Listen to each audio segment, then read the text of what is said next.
Hello everybody and welcome back. Today we are going to be playing, give me a second here, my mouse giving me problems. Alright. Today we are going to be playing The Test, Final Revelation.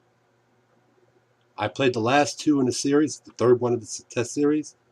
So if you want to watch that on my YouTube page, you're more than welcome to give you an idea of what this game is about. But for those who haven't seen them yet, we're going to see what they come up with. Because I have not seen gameplay of this one yet. I've seen gameplay of the first two. So this is going to be new to me. So I don't know. I'm going there completely blind with this one. So we're going to try this, all right? Let's wait for it to load up. It takes a moment because I forgot to load up. Me being an idiot that I am. And it's in small screen, so I got to get that in the full screen when it loads up and get to the options here. So sorry about that, everybody. I'm just waiting for it to boot up for the first time. If it boots, this son of a bitch gives me problems. Green there. The place like there it goes. All right, get the second screen, so that way streaming viewers can get to pick it up.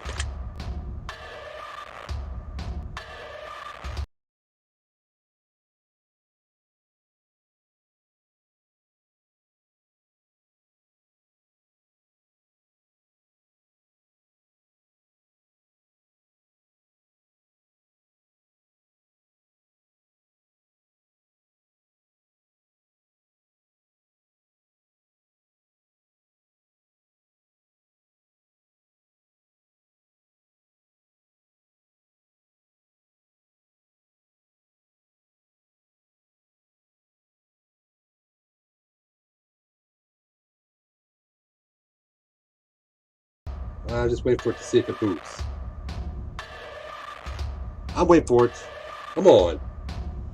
It should be a full screen. Give me a second here. I'm trying to get the game in the full screen so you can read it. Why is it not doing it? Okay, come on. Give me a second here. I'm playing around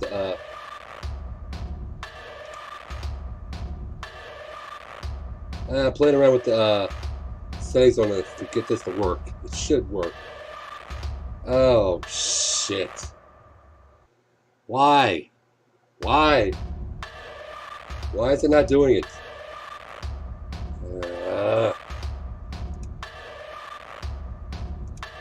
Let me check something here. I may have messed something up. Let me give me a second here.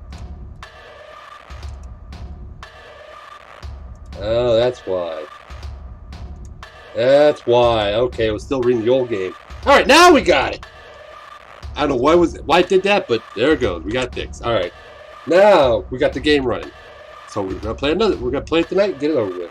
Finish the trilogy. New game. Before experiencing the test, Final Revelation, it is highly recommended that you played its prequels, The Test and The Test Hypothesis Rising, first before venturing into this experience. You will stand to gain a lot more from this experience if you played the first two titles, and this examination will also make a bit more sense, as it carries on from where the last examinations left off. Okay? I would like to urge you to go and play The Test, followed by The Test, Hypothesis Rising, now before venturing forward, and follow the instructions listed throughout the games, as you will certainly get a bigger benefit overall by taking the test in the order they're meant to be taken in. Try to speed up and read this fast. Would you like to close the game now so you can have the opportunity to play the test and or the test 2 before playing the test 3 Final Revelation? You will not get a chance to exit the game until the experience is over if you choose to continue now. I've already played the test and the test 2, so let's get this going. Well then, let us continue. Please make sure that you answer each question with the utmost honesty and that you take your time to answer the questions presented. Even answering one question improperly may drastically change your outcome. You cannot go back to answer questions you misanswered, so be sure to take your time. This is of the utmost importance. Okay, let's do it. When the sun comes crashing down and the heroes fade away, when the darkness is all around and there is no light of day, I will come back for you so that you will never feel alone. My spirit will push through. Your heart will forever be my home. And when the world spirals into abyss, I will be standing there, your embrace, so long I've missed, my soul, my love I bear. And when every nerve has been left deadened, and every ghost has left its shell, I will bring you back to your heaven, as you rescued me from my hell. Interesting. Very interesting. Okay. Sounds like a love poem. Quite possibly could be. Sounds like it. I mean, it was beautifully written, so... If this was taken from an actual poet, or if the developers wrote that, kudos to that person. I like it. What? No matter what happens, I will always love you. Do you promise? Okay. With every ounce of my heart and each drop of my soul, I swear to you. We are going to find a way out of here. Okay. Interesting. Very interesting.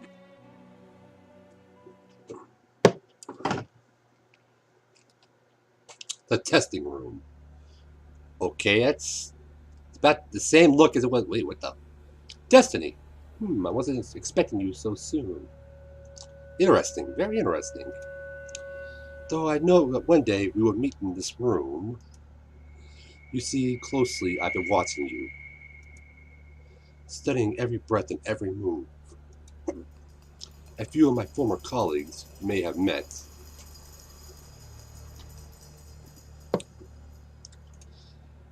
And a slew of questions you've answered without regret. Okay, he's a poet. I may be similar, but I like them still. I'll make you swallow truth like a bitter pill. Ooh, bring it on. Bring it on. I'm ready. I will peel the emotion from your soul and make you eat your feelings whole. Oh. Ooh. That's a challenge, partner. The questions I asked may be hard to answer, but I will cut the truth from you like a cancer. Ugh. Both of us know why you're here. To open up and cast out fear. To be as honest as you can. To take angel's wings on devil's hand. And in the end, we will both know how to escape your undertow. Time is on your side, but mistakes are not. Misanswered questions lead to misery wrought. Take time to think before you decide. Dig deep for the answers that live inside. You may not go back. You may not return. Once a decision is made, into your soul 'tis burned. But before we continue, just know this. Your dishonesty would be very remiss. If your answers lack the guidance of truth, then your final destination will be rather uncouth. So with that being said, I need your heart's honesty. You can run from yourself, but you can't run from me. Let's do this. Now, let the examination begin. You ever feel like you just aren't good enough? Sometimes, yes. I mean, I think we all deal with that. But yes, sometimes because I have high standards for myself, and I push myself a lot when in everything I do that I do well. Sometimes I just don't feel like I'm doing good enough. You know I am. Do you ever feel like you put more effort into friends or relationships that others put back into you? I do sometimes, yes. Yes, I do. I'm into that. Do you ever feel like your life is going nowhere? Yes. Yes, it does sometimes. Like, I was set to have a good life. I just put the effort in, but I went to depression, kind of pushed myself too far the wrong way, and I kind of let my life spiral out of control from where I could have been. So yeah, I do feel like it's going nowhere at times. Do you ever feel like you're trapped in limbo? I mean, yes. Like I'm going nowhere. Yes, that feels like it sometimes. Do you ever feel overwhelmed by seemingly trivial tasks? Yes, because the monotony of it all. Just, no, nothing new, nothing special, same thing every day. Are you sometimes afraid of what your future may hold? I'm not afraid of it. I'm not really anxious because I don't know what my future's going to hold. That's my decision, not yours. Do you believe that your friends always treat you the way you deserve to be treated? I mean,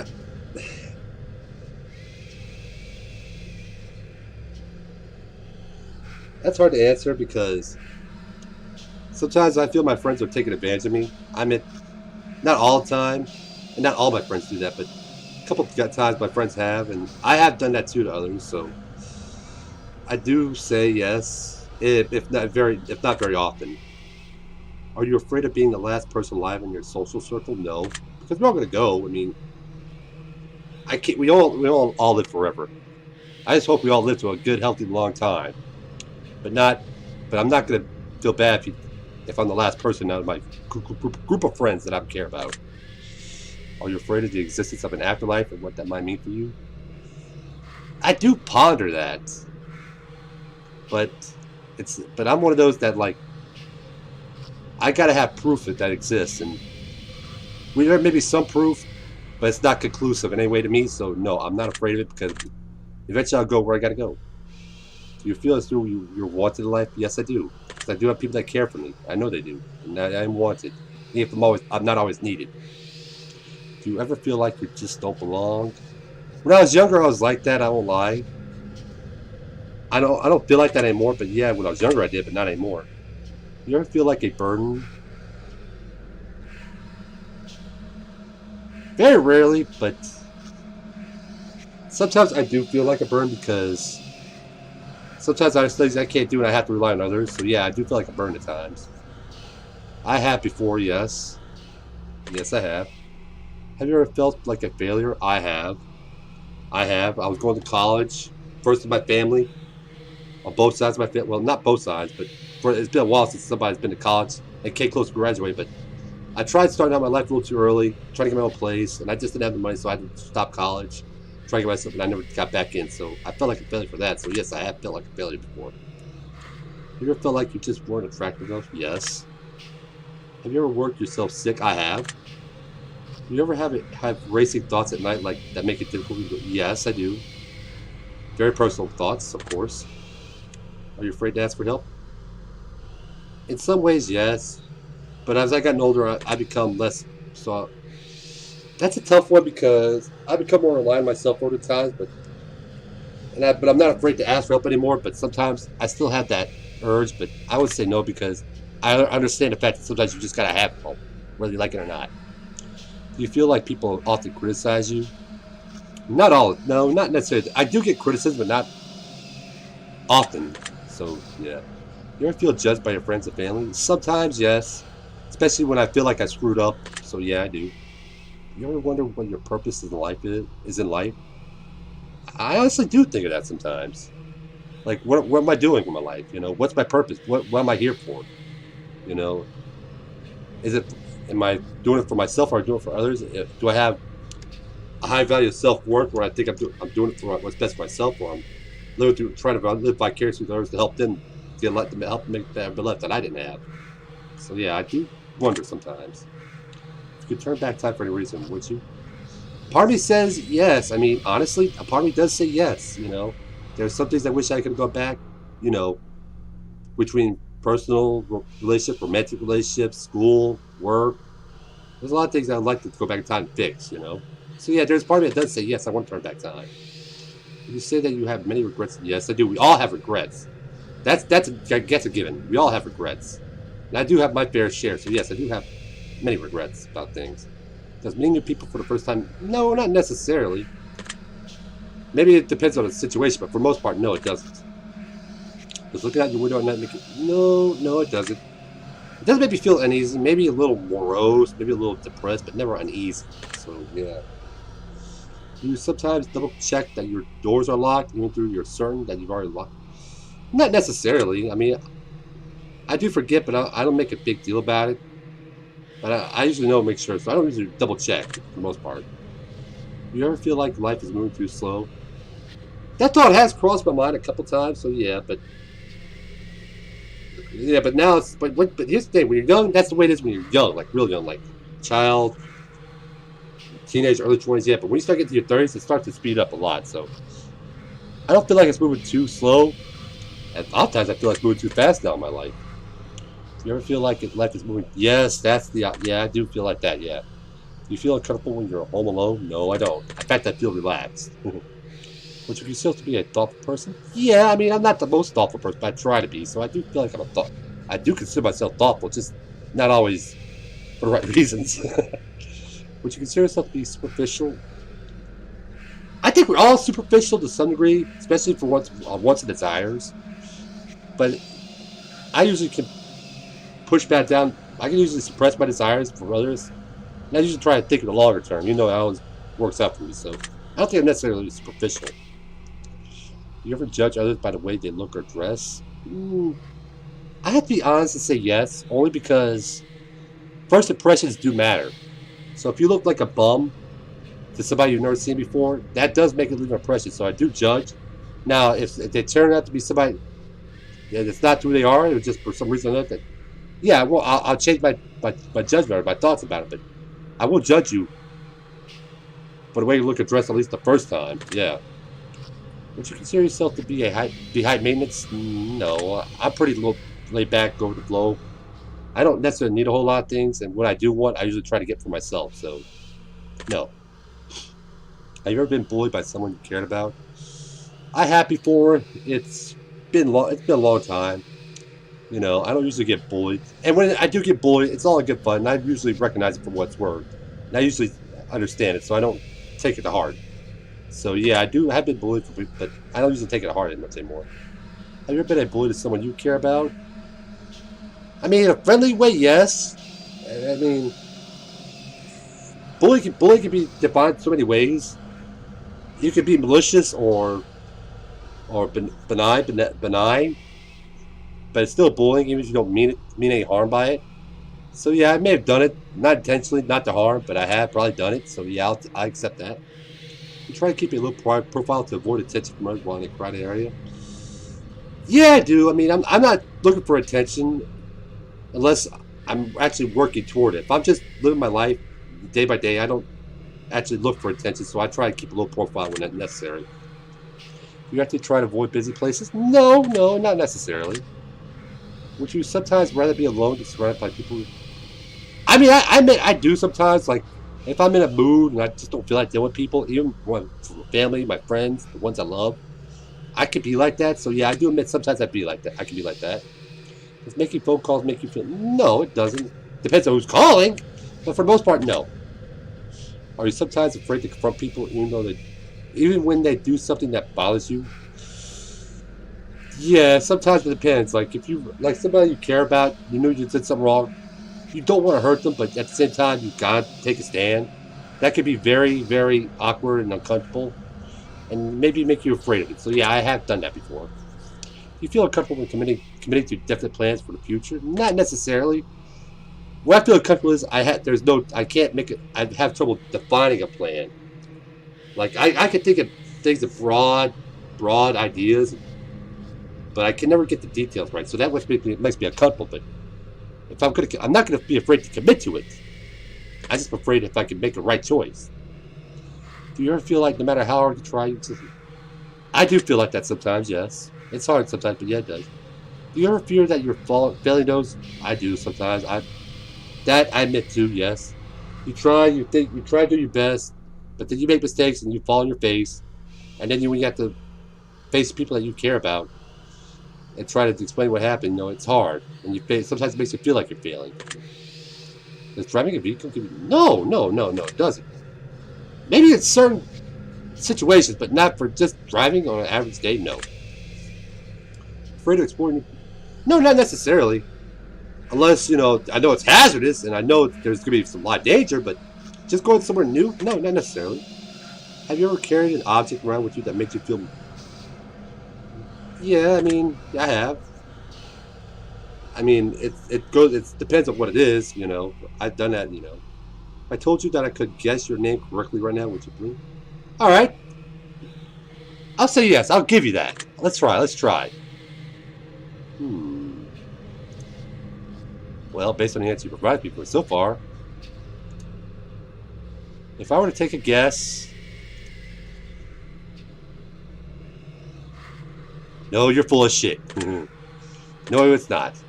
That makes sense. Let's be real. I just want to challenge you to see if it worked. I know you wouldn't have got it. I just want to see how it went. Besides, all of you humans look like me anyhow. Okay. I don't care either way, but does being around animals bring you some... It does. I mean, if I love pet, yes, it does bring you some peace of mind. Do you sometimes believe your loved ones are lying to you when they say that they care? No. No, not necessarily. You know, if they care, they'd reach out to you. So, and, I mean, the execution of how they show it could be ambiguous and maybe suspicious, but if they truly care, they're going to try. So I don't believe that. Do you ever feel like you push your loved ones away? I do sometimes because, like I said, I can be antisocial. I don't always like talking to people all the time, so I can understand that. I feel like I do feel like I'm doing that, even though I'm not trying to. Okay, the music just changed. I'm going to have to stop you here. Okay, why? The truth that pours forth is incredibly clear. I hope that you're being honest with your own health, for your own health. You can try to lie, but you'll be cheating yourself. I'd like to move on to the next phase of the test. A series of pictures that give you your brain a rest. Okay, I'd like to see this. You're going to tell me what emotional response they bring out, which will show me what your mind is pondering about. Okay? So feast your eyes upon the art, and let me into that precious heart. Hopefully it's nothing that could get me banned from YouTube or Twitch, unless, for starters. What emotion do you feel the most present in this picture?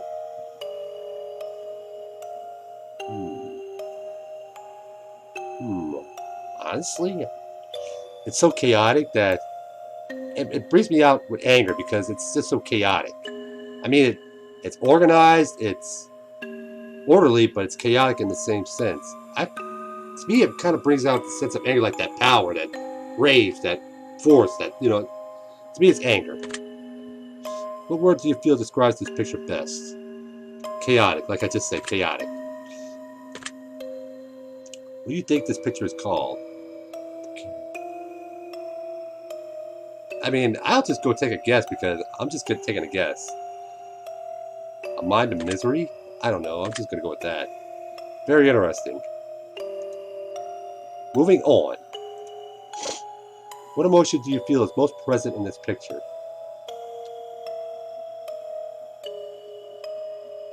I don't know. The color, the dull, the mix of dull colors and bright colors. It kind of brings me to... some people may think this is relaxing, but to me this is depressing. It seems like it's something from a dark force or something. To me, it brings out depression. Or do you feel? To me, abyss, because that feels like an abyss. Like, I don't know. It's either abyss or exotic. I don't know. I'll say abyss. I mean, can't really say what it's called. I want to say the darkness within. That's what I think. I see. Next we have this one. Oh.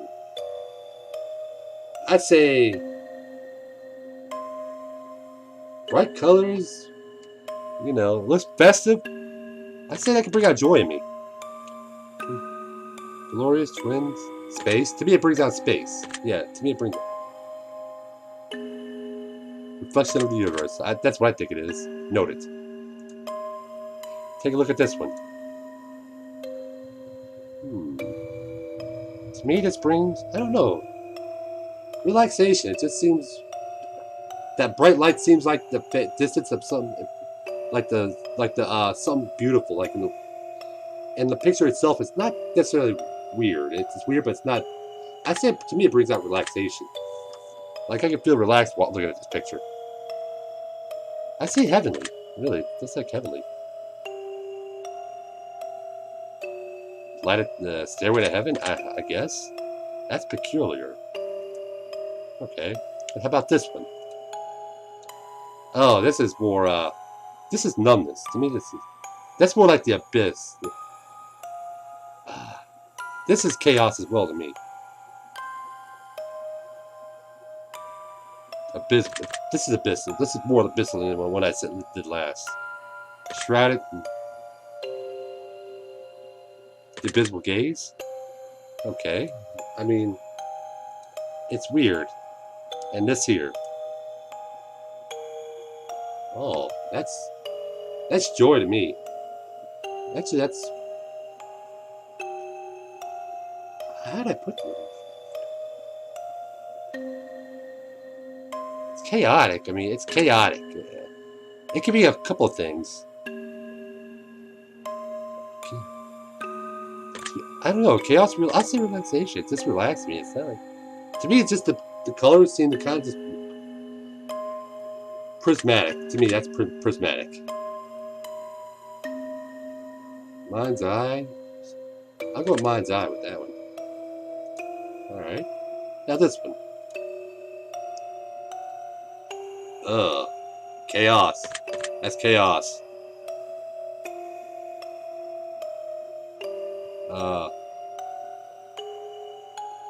Collide, because that's what it looks like, something colliding and... Yeah. Forming Earth. I'll go with that. Alright. How about this?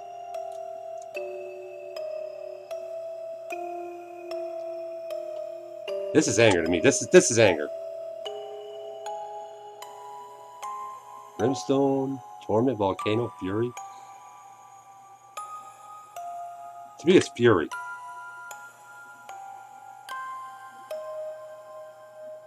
Rage Incarnate. Okay. Alright.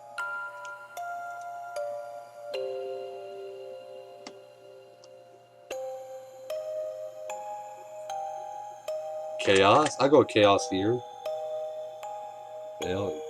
Analyzing. Alright. Hospital, Incubation of Dark Dreams, Matrix Watcher. I'll go with Matrix Watcher. Okay. There's a lot of these pictures here. Ooh.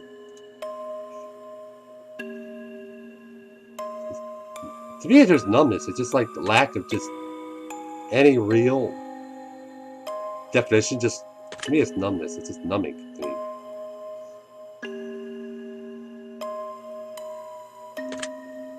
I say Destiny, you know. Birthplace of Dreams. I mean, I'm.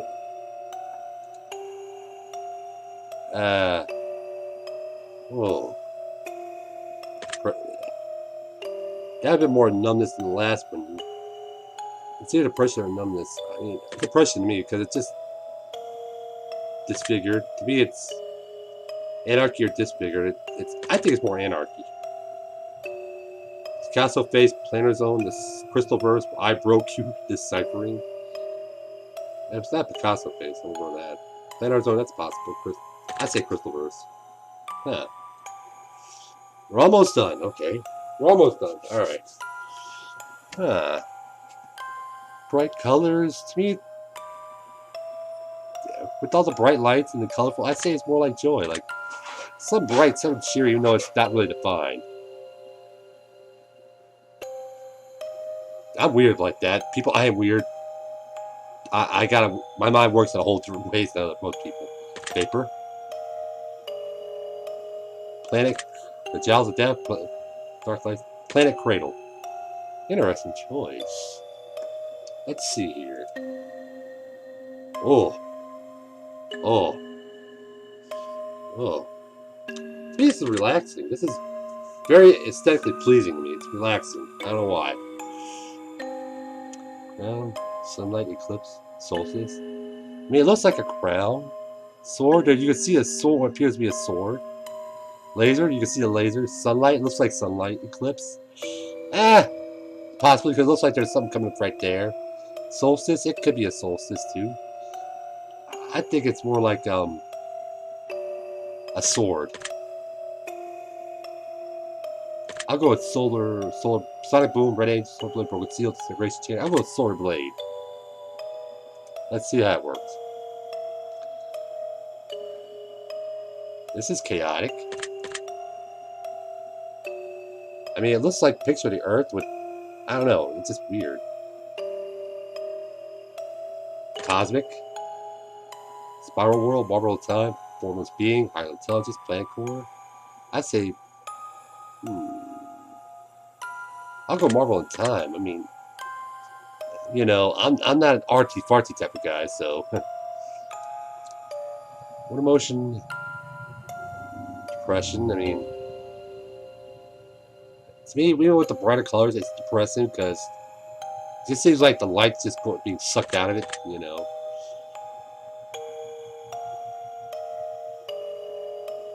Nebula. Vaporous forms, light breaking, solar space, leaves up close, verdant path. Let's go verdant path. I want to see. Very good. Okay, did I get something right for once? Last one, finally. Okay. Wow. I say joy.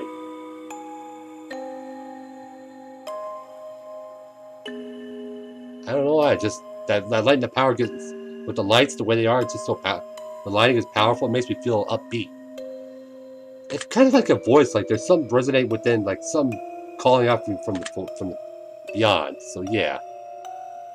The sound of silence, empty world, warped tone, notes of harmony, the static notes of harmony. Let's try that. I think that about wraps it up.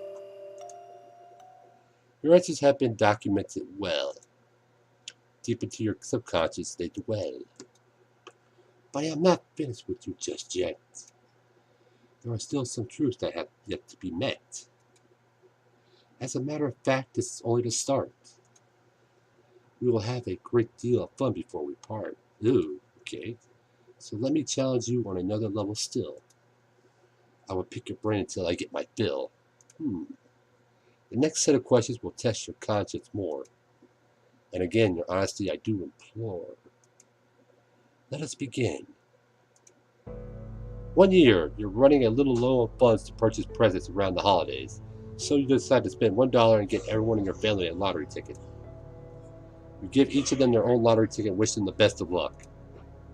The drawing is held and one of your family members hits the jackpot, but it's someone who you don't really get along with and just bought a present for out of moral obligation. They plan to keep the money all for themselves, as they felt like it was their ticket. How does that make you feel? Angry? They should share the prize? Jealous? I regret buying them a ticket? Happy? Good for them? I'm glad they won? Indifferent? That's the way life goes sometimes. I mean, all these could fit, but it's talking about me, and that's hard because I could feel myself being any one of these, happy the least of them. But even then, I still can feel happy for them, even though I don't like care for them, because they got lucky. They got the win. I feel indifferent because, for me, I bought it for them. They got the lucky break. Not much I can do about that, you know. It may seem like kind of odd, but you know that's the way it is. And what would you wish to do in this situation? Try to steal a ticket for myself, destroy the tickets so no one gets it, get them killed so I inherit the money. Let them be happy because what point? You know, you want it, but no point in trying to fight for it, you know. They won it fair and square. You gave it to them, they became their property, that's their money. If the roles were reversed and you were given a winning lottery ticket, would you share the money with your least favorite family member who brought you to... I would, because that's who I am.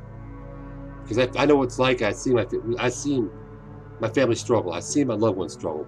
Not just my family, my friends, acquaintances. I'd love to help them out as much as I can. However I could.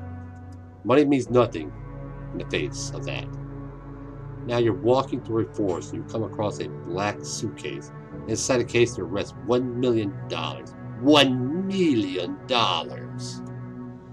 Alongside the money there lies a bloodstained note with only one word written on it. The note simply says, "Don't." How does it make you feel? Scared. There's blood in there. Anxious. What if somebody comes for the money? I'm about to be rich.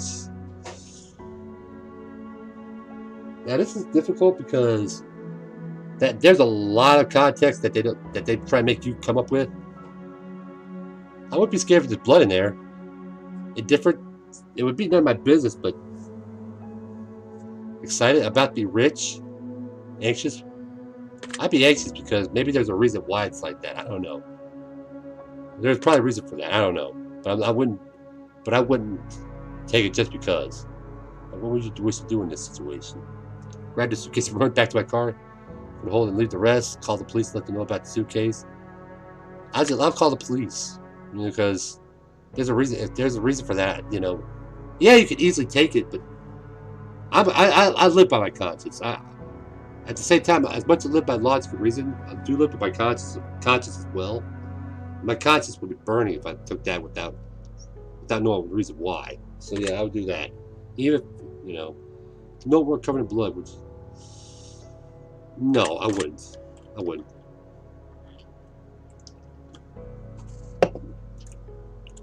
The devil appears in your room at night while you're alone and just about to fall asleep.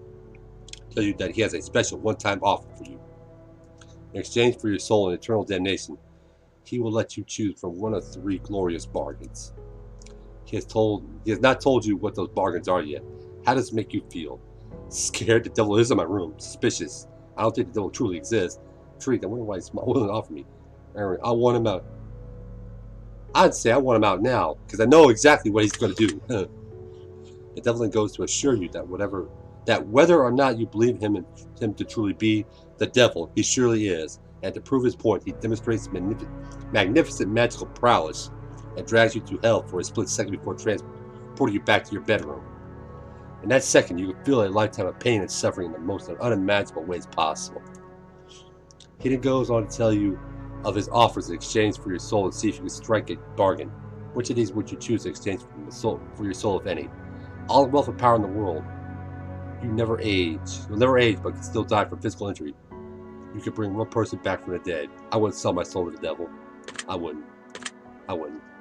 If the devil offered you a deal or some other kind, would you accept it in exchange for eternal damnation? No, I wouldn't. That's called being integrity. That's called integrity. That's called, there's so many integrity, morally upright. I don't know. You figure it out for yourself. Civilization is about to come to an end as a plague sweeps the globe, turning everyone who perishes into mindless zombies who hunger for living flesh. You watch as everyone you know becomes gravely ill in turns, except for you, for 5 of your closest friends and family. How does it make you feel? I would be incredibly sad because I don't want the world to end myself. Just because of that. If you knew that a zombie apocalypse was coming in 10 years from now and you could prevent it from happening, would you? Yes. To end the suffering, I would. Even if that means the cost of my life. If I could do something to help people, I would. That's just who I am. You've been working at a company for 10 years and you've been promised a very important and incredibly lucrative promotion. However, someone hired only a number of weeks ago has just been promoted to the position that you were promised. Your boss essentially tells you tough luck and that maybe one day you'll get that position and that he had to promote the other employee as a favor for a friend. How does this make you feel? Angry? I was promised that promotion. Jealous? The promotion should have been mine. Betrayed? I could trust my own employer. I'd feel betrayed. Not angry, I feel betrayed because, because you promised me that, then you just turn around. Even you have no integrity. You just tell, you just say, somebody else in the corporate hierarchy tells you, yes, you promised this guy this position, but I want this other guy here because he's a relative of mine or somebody I love. And I want there instead. So to hell with him, put him there. You have no choice. I'd be like, I know my boss, but he'd betray me because instead of standing up for me, he just lets his corporate overlords run him.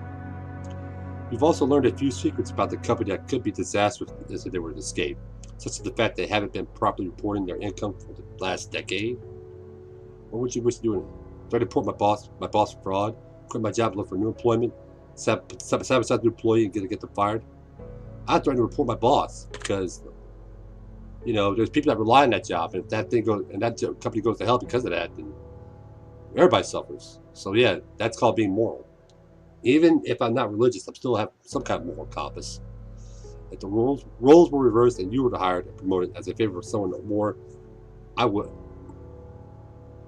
If I knew it was somebody else, if I had no idea what I was doing, I was just given that job just because, as a favor, for some reason, or somebody else who deserved it, I'd say no.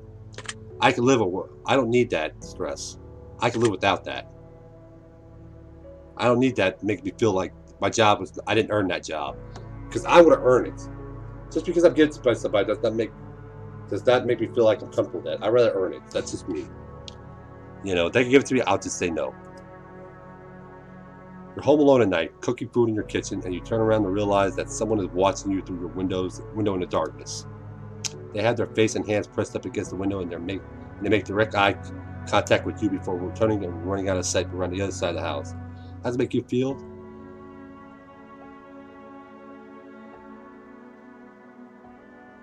I feel protective. If I got a family, the first thing I do is make sure everybody's all right, make sure they're in someplace safe, so I can protect them. And what do you think you do in this situation? Lock the doors and call the police? I mean, I'll do all three of these right here. I mean, if I could choose all three of these, I would. But I'll lock the doors and call the police. I would do that. But then again, I also on top of that, I grab the nearest weapon in the house and prepare myself. Now check to see if everybody in the house is safe. Well, first I check to see if everybody in the house is safe. Then lock the doors and call the police. Grab the nearest weapon and be ready to handle anything until the police get there. So I gotta choose one of the three. I prepare myself for myself, my family. The face you saw in the window was the face of a supernatural entity, not of a human being. Would your answers change at all? I mean, no. I mean, even if I don't live, I'm still gonna fight to protect my family.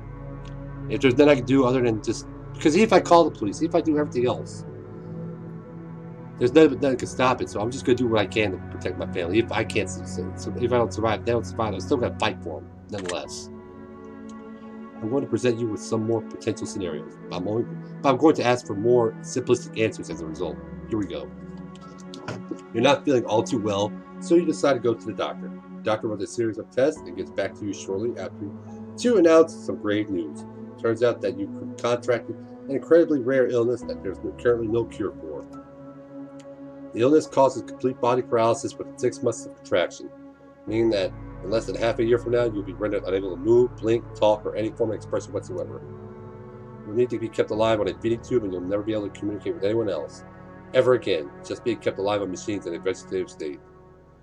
Would you want to be kept alive in that state, or would you rather have the plug pulled when that happens?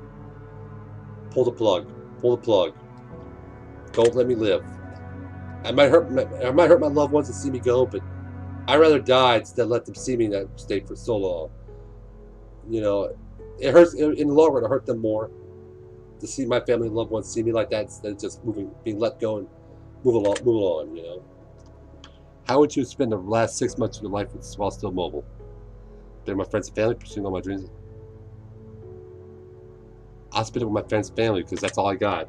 Everything else, all the materialistic things in the world, mean nothing. My friends and family mean more than anything else. Because in the end, that's all you're going to have left. There are diseases out there that could put you in that sort of unfortunate situation. Does knowing this motivate you to do things you've never done before, pursue more from life, or do you feel relatively affected by knowledge that could potentially... I mean, in the long run, it doesn't really change anything for me because I could do everything I can. I live the greatest life I can, live to be an old man, die of natural causes in his sleep. Or I could die, it can motivate me. It can motivate me. I mean, that's either or question for me. Because I can still strive, but it doesn't change anything in the long run. It does motivate me to do something better, you know. If I knew it was there, if I knew what it was, I knew I could get it. You have a pet dog who you raised since its birth. 3 years have passed, and it's the best dog you ever had. You love it like it's your own child. One day he runs away in the middle of the night, chasing after a wild animal in the darkness. You search everywhere for your dog, but no matter what you do, you can't seem to make any progress. About a month passes, you still haven't seen any trace of your four-legged friend. Until one morning, you wake to the sound of a familiar barking. You rush outside to find that your elderly neighbor in his late 80s is out on his front lawn, joyously playing with your dog. He has named the beast Johnny, and him and your dog seem to be having the time of their lives. You rush over there and hug your dog, and he excitedly licks your face. Your neighbor says, "Johnny's a good boy, isn't he? I lost him when I was just a boy, about your age. But he's come back. Johnny has come back. We're together again." Come to find out, your elderly neighbor is suffering from dementia. recently brought on by the stress and heartache of losing his wife just a couple of months prior to finding your dog. The dementia has caused him to believe that your dog, Johnny, is his old dog from his childhood coming back into his life to make him happy and keep him company. The dog seems to be in great shape, very happy, and looks well looked after. You know that telling the old man that it isn't really his dog and that it's your dog would break his heart and crush him.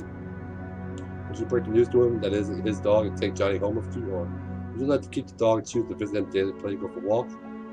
I'd let him be with the old man.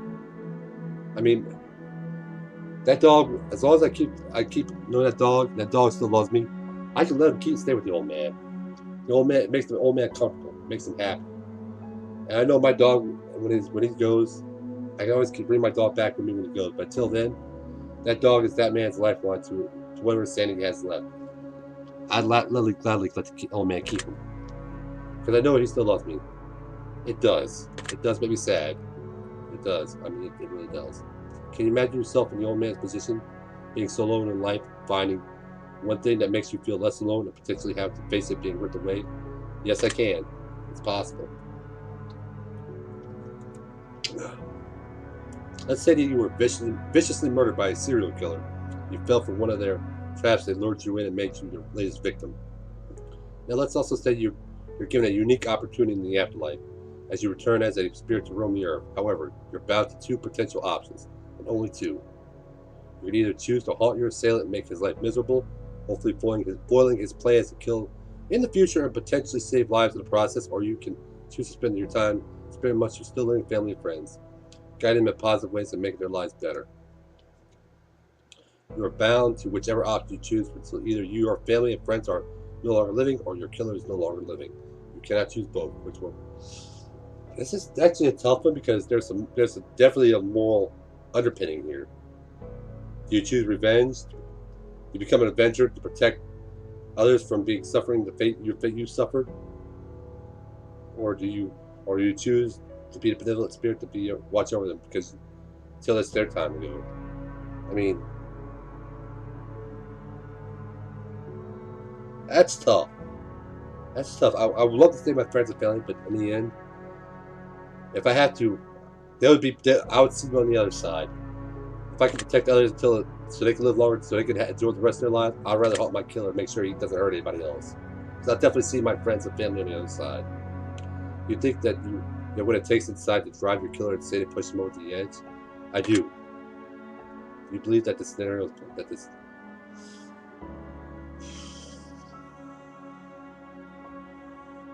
I'd go yes. If this situation happened to a friend or family member and they were viciously killed, I would rather them haunt the killer. Because I'll see them when I go, I'll see them when it's time. But until then, I'd rather see them do what they can to protect others so they don't have to suffer for what we have to. That's just how I think and how I feel about that. One night, go to sleep and get a good rest that feels like the best sleep you've ever had. You wake up in an unfamiliar room, in an unfamiliar bed. Look in the mirror and you hardly recognize yourself. You look as through as you aged 20 years. Rip Van Winkle? There's a sticky note on the television screen that says, press play. So you oblige the note and hit the play button to relay a message that has been left for you by all of your friends and family that are still alive and well, but they seem to be 20 years older as well. They explain to you that every single day for the last 20 years you repeated the same day over and over again, like a groundhog loop, pretty much. Due to a severe head injury, your memory doesn't last more than 24 hours. So each day when you sleep, all recollection of what took place 24 hours prior is wiped entirely. Your loved ones have made a video for you to let you have a say in your potential future. You have the option of either watching this video every single day so you know what's going on and can continue to progress your life even though you won't have any recollection of it, or you choose to continue living as you have been, repeating the same day over and over again and living in ignorant bliss. Which would you choose? I would rather watch the video every day. Because I have that connection to my friends and family. That's me. Would you be upset if your family kept the truth from me for 20 years even though they felt like it was wrong? That's difficult to say because I'm very forgiving. It might be tough, but I wouldn't be upset because the situation calls for it. You can't be upset for something that you can't help. If your best friend was in this situation, would you make a video for them telling them the truth, or would you repeat every day exactly the same for them in order to keep them happy? I make the video tell them the truth. That way they know. Because I feel the same way. You come to find through frantic digging in the attic and the reading of old files of newspapers that your parents are famed psychologists. Okay. You've also come to find that they aren't really your parents. In fact, they're not even related to you at all. From what you could gather through your new discoveries, the story tells of a young child who developed psychotic tendencies and went into a trance before murdering their parents in a tragically brutal way. However, that child suffered so much trauma from the event of the loss of their parents once the trance was worn off that they repressed the memory of their parents' death, blocking it completely from their mind. The two psychologists took the child into treatment, performed studies against the child's knowledge, raising that child to be a fully functional adult, while playing the role of the child's real parents to further gather data and potentially help the child avoid a terrible life in the process. You are that child. Would you resent your parents? My logic here is, I did something bad, maybe because of some trauma in my life when I was young, that caused me to do that. I would not be resentful because they took care of me. They treated me. Yes, they used me somewhat of a guinea pig, maybe to help out others in my situation.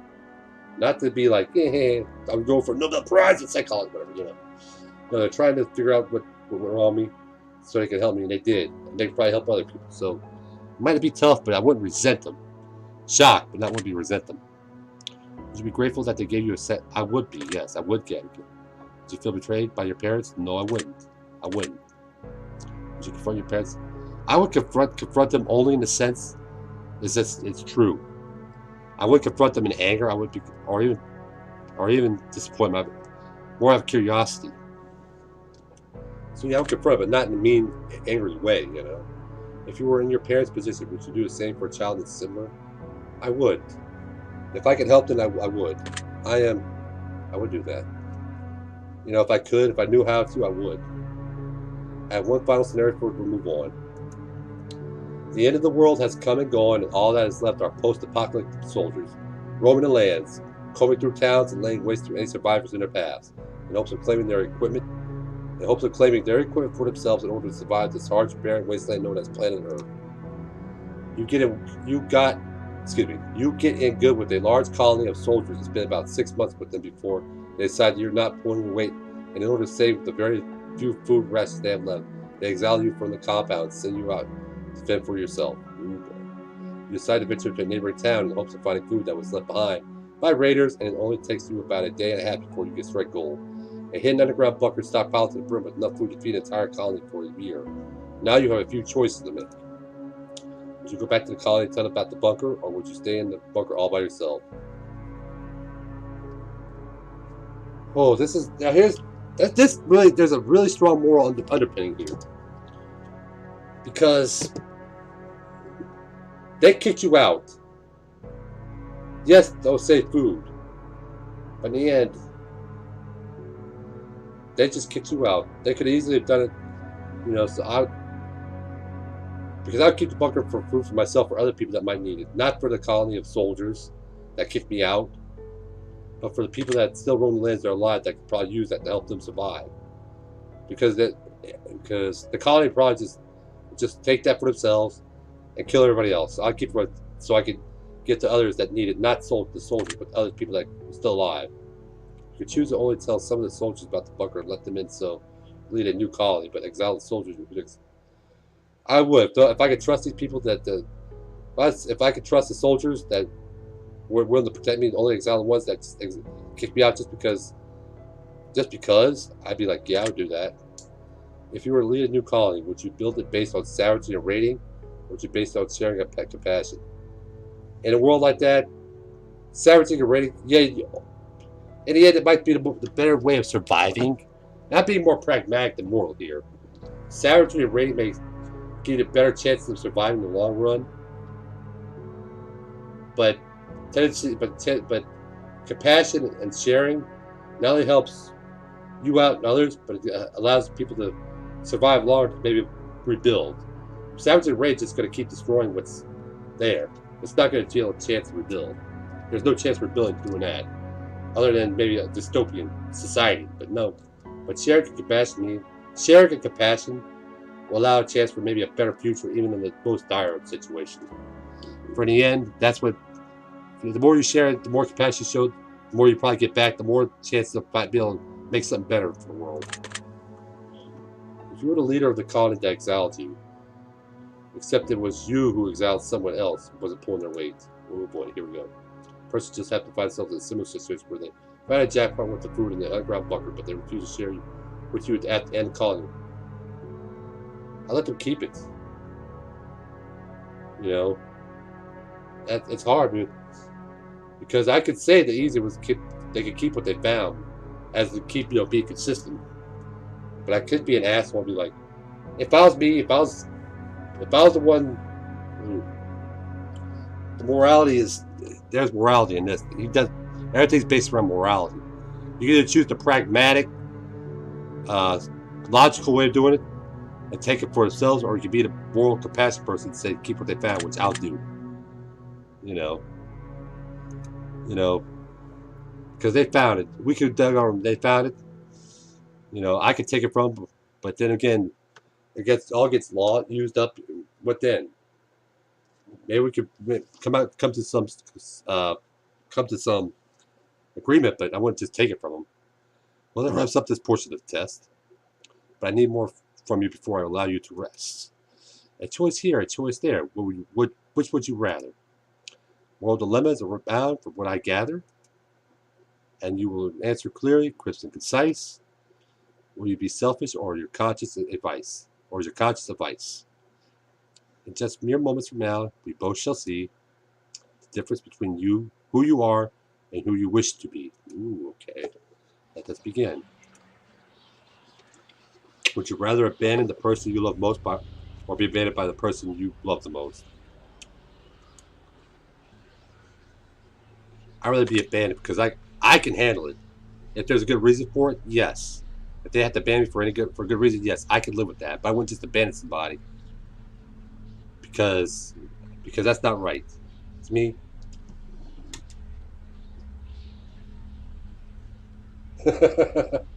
Sorry, my buddy just got hold of me saying he didn't get the alert about me doing a stream, so he's here. So yeah, I see you, Brandon.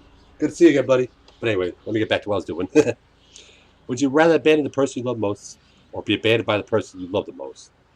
Like I said, I'd rather be abandoned because if I know why it has to be done, I personally feel I can handle it. But I wouldn't abandon the person I love the most, let them drift out, be drift by themselves.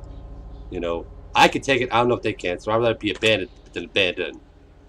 Would you rather have friends in high places who get you anything you wanted, but didn't necessarily care about you, or friends who couldn't give you anything, but they feel a deep personal bond with? Friends with a stronger bond. Yeah, I can have friends in high places give me anything, but then again, are they real friends, or are you just abusing them? I'd rather have that strong friends, even though they can't do anything for me. Would you rather find $10,000 and get to keep it for yourself, or find $20,000 but have to split it 4 ways with your close? Split the $20,000 because we all help out everybody.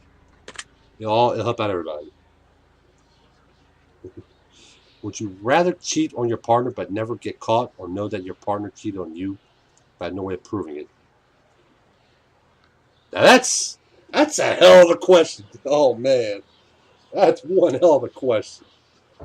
I mean, I've never been put in this position before. I never had that deep relationship with a woman like that. So to me, this is kind of out there for me. So give me a second here. Would you rather cheat on your partner but never get caught, or know that your partner cheated on you but have no way of proving it? I mean, it's basically angel devil type of thing. The devil's the first answer because it sounds like you're morally bankrupt. Like, yeah, I could cheat and I never got caught. Yeah, but on the flip side, get cheated on with no efforts to prove it. If they cheat on me and I can't prove it, it'll be hard. I'll just have to roll with it. I wouldn't like it, but if they can prove to me otherwise, then that's a different story. But I'd rather go with that one. It's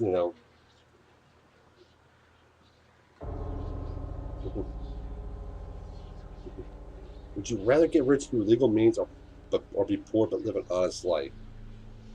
Oh, risk and reward here. Yeah, I can get rich through legal means, but there's always going to be something that comes. There's always going to be somebody nip at your ass, ready to take you out.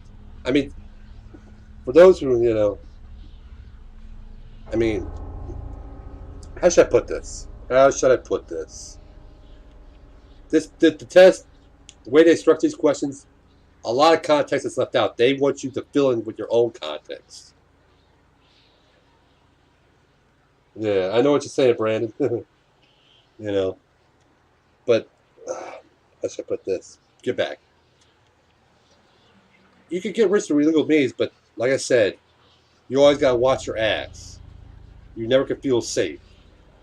To me, being poor, but live with honesty and sincerely, with my friends, my family, my loved ones. That to me makes me richer than anybody who has money, but always fear for their life. So I'll go with that. That's more of a pragmatic than a moral answer for me.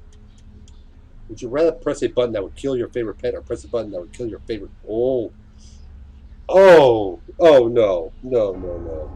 This is no win for me. This is no win because with me, my pets is just as much a family member as anything. It hurt me just as much to kill my pet because I consider him just part of the family. Like I cried my eyes out when we lost one of our dogs a few months back because we had him for years. He was just as much part of the family as anything else. So again, but yeah, to kill a pet or a family member to me, they both equate to the same. So there's no good answer for me here. I mean, it'll be the hardest part. Would be like I have to. Oh, morality is such a bitch. I had to go with the favorite pet though if was forced to. It's sickening. It's disgusting. I hate this answer, but I had to go with that one over a family member. Would you rather get fired from a high-paying job or have to fire your friends from a high-paying job?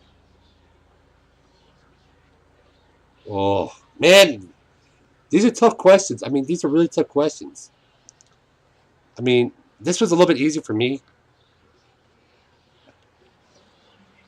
I mean, I could get fired from a high-paid job if I messed up. Yeah, I'd take the hit, but to fire my friends, unless I there's no way I could justify them being there because they are not doing their jobs right, and they're not producing or they're not living up to the standards of what I think they should be doing in that job.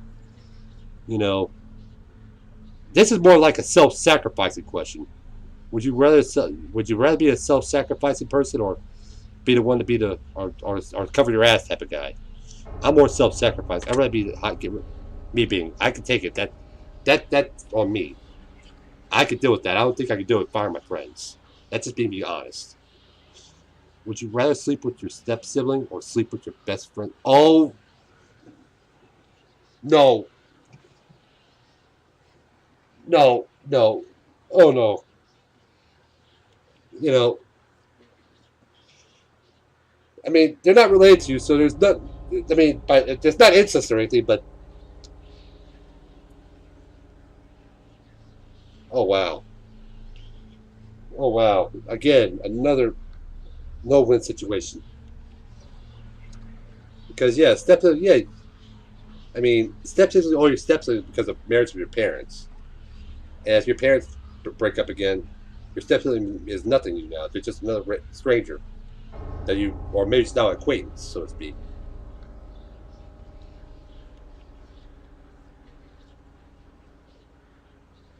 Well, I know about Brandon. I know about you, but you got family.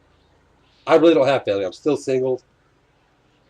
The only person that I gotta watch out for right now is my mother, but she's taking care of it in her own way. So I'm looking from my perspective, not yours. I understand your perspective. You got a family. You got to watch out for them. Uh, to me, it's more about me than anything else than overall. You know, I get that you find your friends.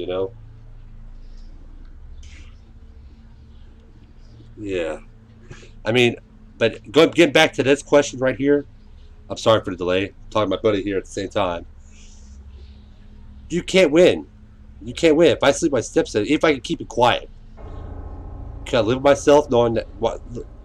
If I sleep my step sibling, like my female step sibling, can I look at her parent in the eye? Again, can I look at them in the eye, or sleep my best friend's partner, and be able to look at my friend's eyes and say, it's. I know it's still a sibling. I know, it's still a sibling. So, there is no easy answer here.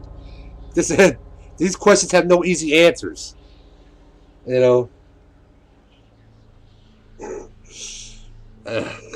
My buddy says, fuck the buddy's wife.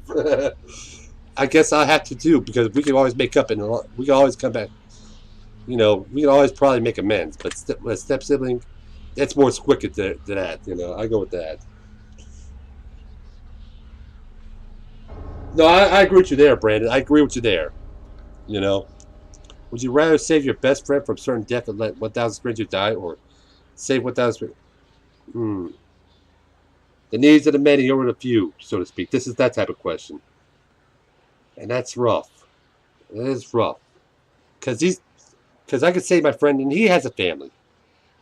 But what about these 1,000 strangers? Do they have families, friends, loved ones, people that rely on them? I mean, or, morality is such a bitch. Oh my God. This one, the last few tests had a couple of weird questions, but this one strikes right at your heart. This makes you really think about yourself.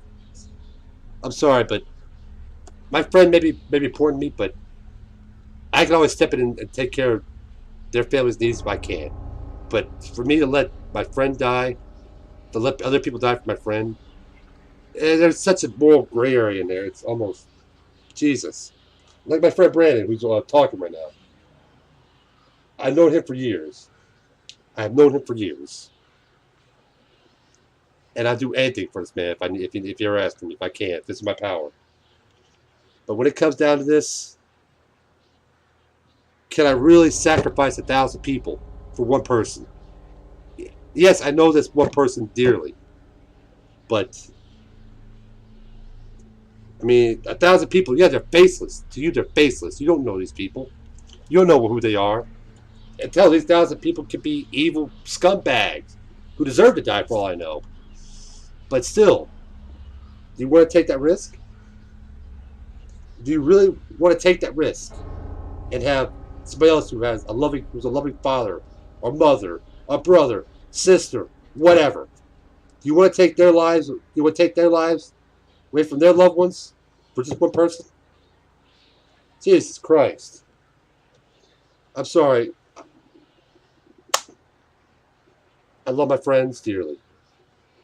Maybe male, female, whatever. I love them dearly. But this, I have to say, let's save 1,000 for a friend. One person for 1,000 is not equivocal. I'm sorry. I rather one person for the lives of many. I have to do it. Would you rather get free food for the rest of your life or rescue a starving child from a third world country? Rescue a starving child from a third world country. I could live. I'd rather be the ones. I could do that. Free food, I wish, but would you rather be rich but without family, or poor but with a family? I'd rather be poor with a family. I'd be rich without family, but let me explain this one real quick. Yeah. Let me explain this one real quick before I answer. I can be rich. I can have everything I want. I can have the finest food, cars, houses, women, everything. But all that is superficial. Unless I marry somebody I love, have family, that's meaningless. In the end, you can't take it with you. You can't take all that with you. I'd rather be poor and know not be loved, and can love and be loved, than be rich and alone. That's just me. Would you rather have to steal food for the rest of your life in order to eat, or steal enormous amounts of money from the wealthy but have to destroy the money immediately after? Hmm. Let me think about this one for a second. I know people are gonna have their opinions, but let me think about this. Let me use my own logic here. Would you have to steal food for the rest of your life in order to eat, or steal enormous amounts of money from the wealthy but have to store the money? I guess take all that money from people, the wealthy. They may, yeah, people like, yeah, they got the money. They still have money, but yeah, that money could have gone for something else. That could have gone to help somebody else, and just destroy it just because they got it. I'd rather take my. I'd rather steal food. I rather. That's one thing I'd rather do. I'm not gonna take money just to destroy it, even whether it be wealthy or poor. No, I'd rather steal a little bit, take a whole lot. You know. Would you rather serve 4 years in the military during wartime, or move to a third world country and never be allowed to return home? I'll serve my 4 years with. I'll serve my 4 years. Hoorah! Yeah. Would you rather always be traveling 10 miles above the speed limit or 10 miles per hour? Okay, there's a deeper meaning to this one here. 10 miles above the speed limit, you're going full speed ahead, moving forward, never stopping. Throw caution to the wind. Devil may care. 10 miles per hour. To me, this is how it sounds like. 10 miles below the speed limit, you're cautious. You're always thinking. You're always, you're trying to think ahead. Trying to make sure that everything's in order. There's nothing in front of you that could hurt you or anything. You all got everything planned out.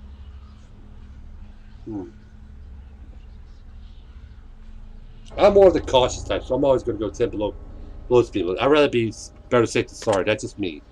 I'm not one just to go headlong on things. I gotta have at least a plan in my life for that. Would you rather have sex for the remainder of your life, or have to have sex every day in order to stay alive?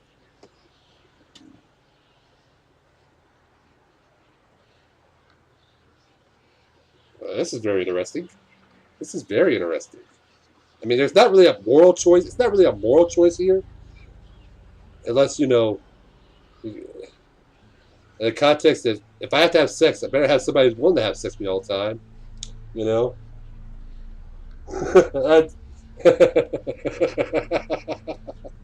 My buddy, I'm sorry, but anyway, get back to what I was saying. I'd rather have sex every day of my life. If there's people willing to have sex with me to survive, then I will. But to never have sex again, I don't have sex that much, so I'd rather have sex every day. At least I have that much. Never have sex again? Nah, I'm sorry. We're animals. We gotta at least have some kind of intimate relationships with others. So yeah, uh, it's hard to really find a moral justification. That's just more if you're willing, and if you find somebody willing, you know. Would you rather be addicted to hardcore drugs for 10 years but make a full recovery, addicted to alcohol? Oh shit. Oh shit. Oh shit.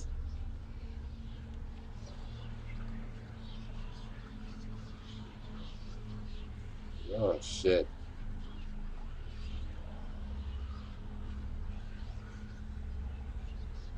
I don't know what to say to this really. This actually really hits.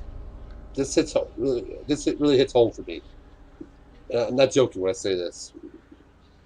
I've seen friends, I've seen acquaintances, I've seen families suffer with hardcore drug addictions. I've seen same people suffer alcohol. Similar people in my family and friend, circle of family and friends suffer alcohol addiction. It's caused a lot of problems, and it's caused massive grief. I don't know, man. I mean,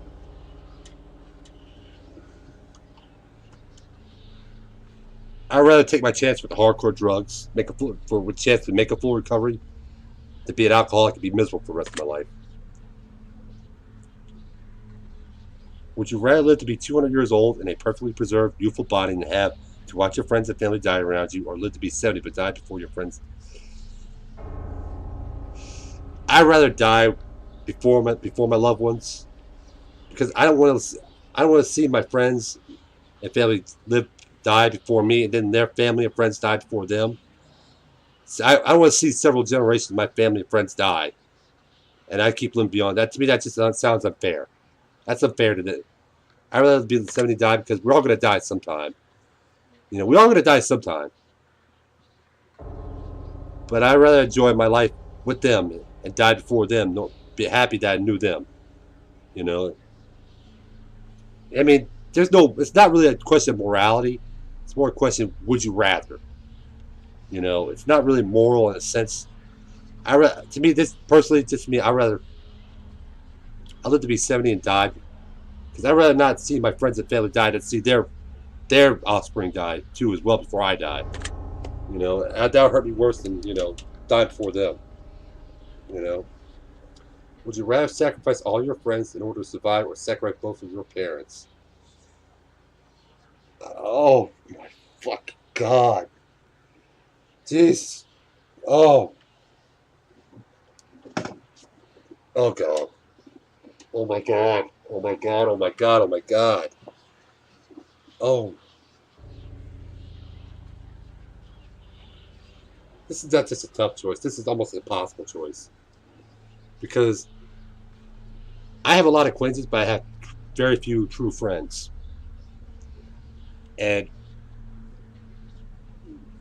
I mean, if I had to give the choice to everybody, and they say not saying they get a choice, you have to make that choice. Oh Jesus!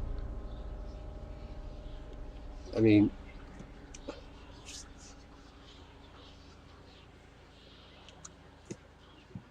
I think if I had to make a choice, I hate to do this because either way, it's gonna hurt. It's gonna fucking hurt. You know, there's no good answer here. But if I have to, I'd rather sacrifice my parents because I think will be willing to sacrifice themselves for me, rather than. I know my friends would probably say the same thing, but my friends are my age. They have more of a life. I think my parents would probably be willing to sacrifice themselves for my survival, other than allow me and my generation to, you know. And there is no easy choice here. I mean, I can rationalize it all day, but there's no easy choice. You know, it's no easy choice. I'm sorry. It hurts either way. Would you rather get acknowledged for work that you didn't do, or work hard for the rest of your life but not receive any praise for it? I mean, what good is being acknowledged for stuff you didn't do? Yeah, I could get all the accolades. I could have all the awards. But that'll ring hollow. I mean, in the end, everybody thinks that you did it. Yeah, that's probably, if that's the type of person you are, you don't care. You just want the adulation. Yeah, I'd say you go for the first answer. That's not me. I want to earn my way. I don't like being acknowledged for something I didn't do. It makes me feel like I'm a failure because I didn't do it. I didn't earn that. That's just me. I'd rather suffer receive any praise because in the end, my own hard work is. I know I did. I know I did. My heart of hearts. I know I did it. I know I did right. If I don't receive any praise, so be it. But at least I get to live myself, look at myself in the mirror, and say, "You did well." I don't need anybody else's approval. Would you rather punch a nut or get what the? Okay, dropped all pretense of seriousness here, because this is an in joke. This is a joke that's been run through the other two. Would you rather punch it in the head or get punched by a nun?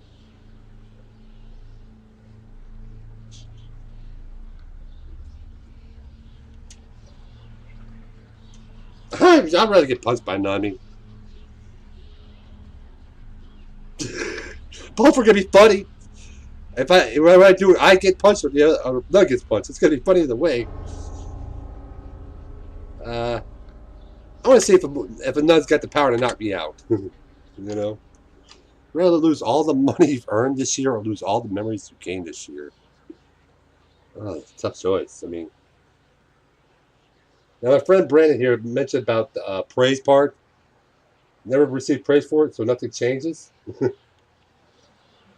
I get that, but to me, it's just like, oh yeah, get praised all day and just sit on my ass and do nothing. Didn't deserve it. That's just me. I'm very honest about that. I can't live myself. No, yeah, none changes, so be it. I don't get praised a lot. I get praised at work, but I make sure I do the work for it. But I'm not looking for praise just because. I beat this. I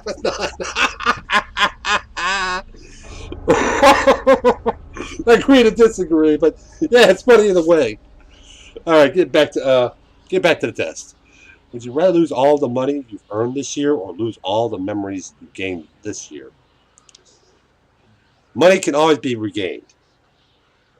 If I lost all the money, I can always regain it. It's not going to be easy, but people have done it. But to lose all the memories and just lose everything, all the good things in my life, the love of my family, the love of my friends, the good memories, you're not going to get that back. Yeah, this is the morality here is it the material that you're interested in or the emotional? It's not really a moral. It's more you're interested in material things or the immaterial things. That's me. Material things come and go. Money comes and goes. But memories will always last. So I'd rather lose all the money I've earned this year. Would you rather flip a coin for a chance to win $20 or immediately win 10?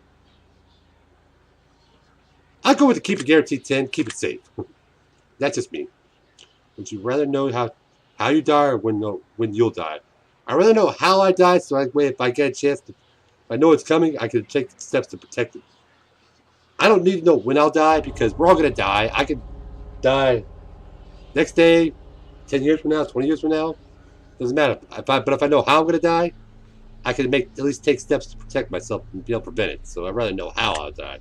Because I'm not afraid of death. I'm afraid how I'm going to die. So I'd rather know how I'm going to die so I can protect myself from it. Would you rather be blind but able to see crystal clear underwater or be deaf always? I might be permanently deaf. Yes, I may not be able to hear, but I still can see. I can still interact with the world around me better than, being deaf.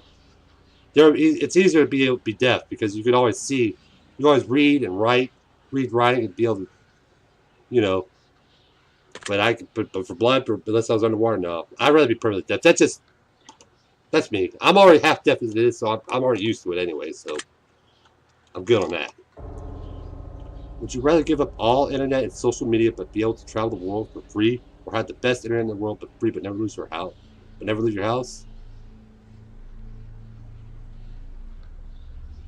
This is not necessarily a moral. It's more order versus chaos, freedom versus control. And I'll flip on the side of freedom because I can always see what the internet gives me. I can always go to the world and travel and see everything. The internet, it's not the same. So I'd rather travel free and give it the internet. Yeah, I might get some really crazy people like, what the fuck is your issue, man? But that's just me. I'd rather experience in person rather than over the net. Would you rather walk barefoot across a bed of hot coals or walk barefoot through a pitch black snake infested corridor? Ooh! Ooh! Ooh! Hot coals. You may never feel the bottom of your feet again, but at least it may not kill you. Pitch black snake infested corridor, unless they're not venomous, you may not live. So I'll take the risk with the hot coals. Would you rather be the judge who sentenced people to death or be the executioner charged with killing them? Okay, a little bit of a moral question here. Because would you rather condemn or be the one to carry out that condemnation? It's, will you be the one to order somebody to be killed or be the one to carry it out? Because to be the judge, you can order somebody to death. But maybe there's a chance that you can change your mind or things come along, you change that. But execution, once you kill that person, that's it. It's over. It's done. You can't bring it back. I'd rather be the judge. Yeah. Yeah.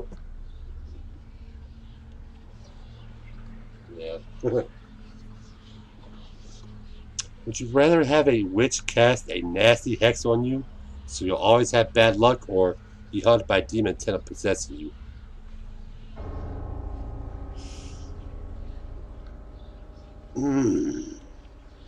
Neither one are particularly pleasing here.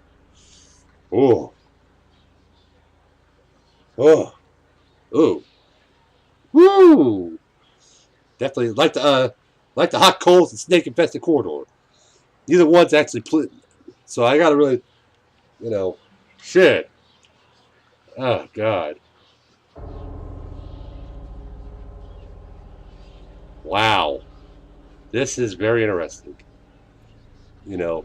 Bad luck. I've already got bad luck. So to me, I go with bad luck hex because I've already got bad luck. But be haunted by a demon. Bad luck you could work around. Haunted by a demon could really screw up you. So I'll try my chance with the bad luck hex. That's just me. Would you rather be married to someone incredibly beautiful who doesn't find you attractive? Be married to someone whom you're not remotely attracted, but they find you. Ooh. Now here's a more. Yeah. Here's a moral question here, and this is: are you shallow, or are you not? Are you inclusive? The first answer is self-sacrificing. You may not be attracted to this person, but you want to make them happy, so you're self-sacrificing. But not the first, but the second one. But do you want to be the shallow person and marry somebody who's beautiful, but could give two shits about you except for maybe the money you make, or have somebody you're not attracted only because for whatever reason you don't care?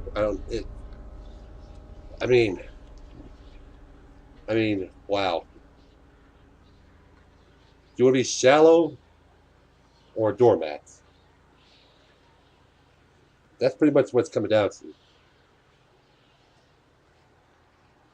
You may not be attracted to them, remotely attracted to no matter how they look, whether they be ugly, pretty. You can have some reason why they're not attracted to you. But if they find you incredibly attractive, roles reversed. It's not an easy thing to answer. It may seem like it, but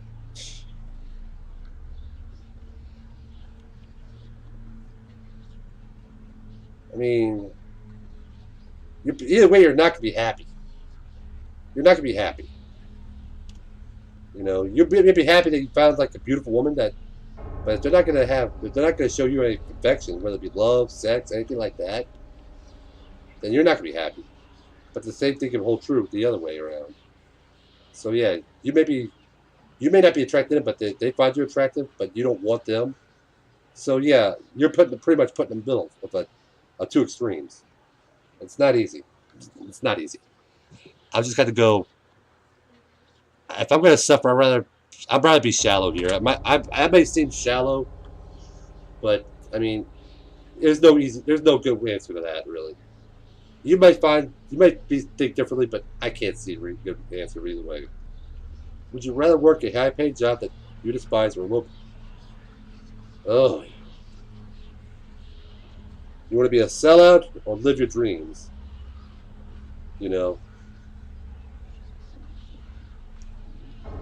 I rather a low-paid job that I love doing, because I may not like it, but I can work within a budget.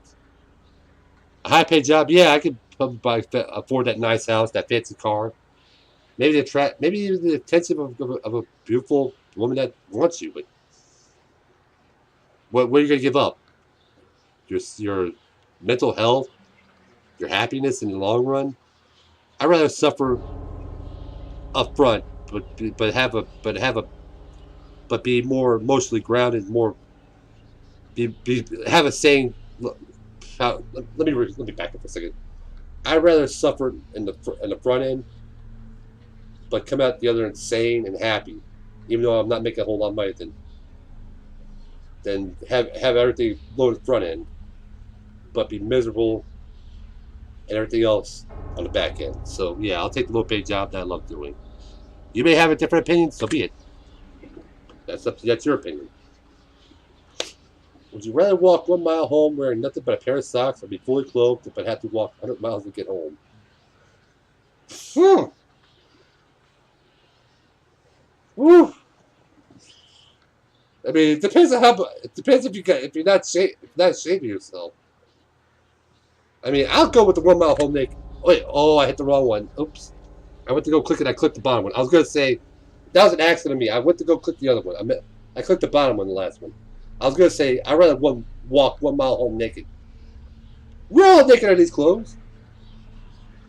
I mean, we're all naked. It's all natural. We're not should be ashamed of ourselves. So if I have to walk home 1 mile naked, forced to, just a pair of socks, so be it. You know, people probably won't remember me at the end of the day, unless I get videotaped and I get put on YouTube or everywhere else. Yeah.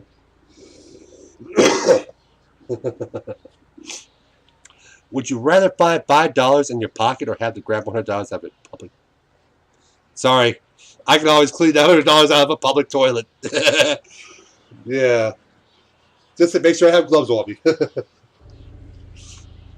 Would you rather have $100 of your favorite books but never watch a movie again, or have one of your favorite movies but never read a book again? Interesting question here. It depends on your. This one's about. Do you have imagination? If you have a vivid imagination, like I do, you can read a book and get a lot more out of it, something than watching a movie. While people who maybe not have quite the vivid imagination, maybe more to movies than books. I'm more of a book guy. That's me. I love books. I love, narratives. A movie gives you a narrative, but it. I give up movies for 100 books because I get more of a book than a movie. That's just me, though. That's me. I love books more than movies. That's just who I am. No offense. All right, like that. Would you rather be 20 minutes late or 2 hours? I'd rather be 2 hours early. I'd rather be ready. I'd rather be prepared than be, Would you rather find a dead body or be a witness to a deadly assault? I'd rather be a witness to a deadly assault so I can see who did that. Maybe to step in and save the person, if possible. But if I find a dead body, it's too late. All I can do is report it. There's no more you can do about that. I'd rather be a witness so I can at least be able to bear witness. If I can't help stop it, at least be able to finger the person who did it so I can probably at least keep them from hurting somebody else. Would you rather be able to change your past or see what the future holds for you? Oh.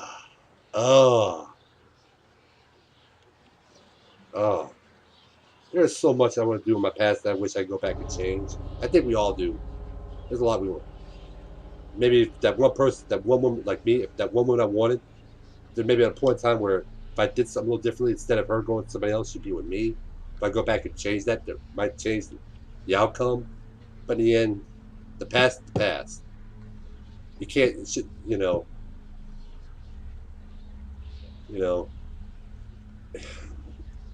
this is less about morality and more about, your state of mind. Do you hold on to your regrets, or do you have the ability to move on? And that's rough because there's there's so much in my recent past I'd love to change. Maybe I could have did something better. Maybe I could have got that woman I wanted. Maybe I could have got that promotion I wanted. Who knows? But I can't change that. I rather look into the future so I can see where I'm at. And if it's not good, I can look to change it and make myself a better future. That's just me. Would you rather have one really great friend or 100 mediocre friends? I'd rather have one great friend. Friends come and go. If they're not good friends, they come and go. But if you have one friend that be with you for the rest of your life, I'd rather have that one great friend. And I mean that entirely. Would you rather lose all of your teeth or lose one day off your life every time you kiss someone? I'd rather lose all my teeth. I'm already losing my teeth as it is, so it doesn't bother me. I've already experienced that, so it's not as bad as it. I'd rather lose all my teeth because you always get more teeth put in. You always fix that. But if you rather lose one day off life for each kiss,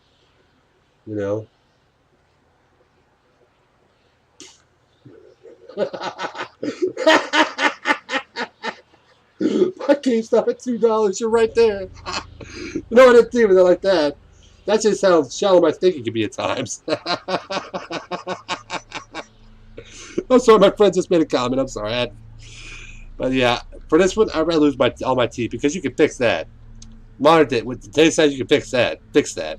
But to lose a day of my life, that means I'm taking something off for no. And you could like, if I can't kiss my wife or my girlfriend, wherever they are with me. I can't kiss my family, or my friends, or even my own dog. If I give him a kiss, that's one day of my life. And that's a pretty quick. A couple thousand kisses equals a year, a couple years off the end of your life. I can live with this. I can fix that. But I can't get back those days I lose. Would you rather win the lottery and lose the ticket before you can collect your money, or see your worst enemy win the lottery? I'd rather lose it. I'd rather win and lose the ticket. Yeah, sorry, not sorry. If he's my worst enemy, he can go kiss my ass and go die somewhere. I'm not giving that. Yeah, I'm just being real there. Would you rather find true love or have your dream job?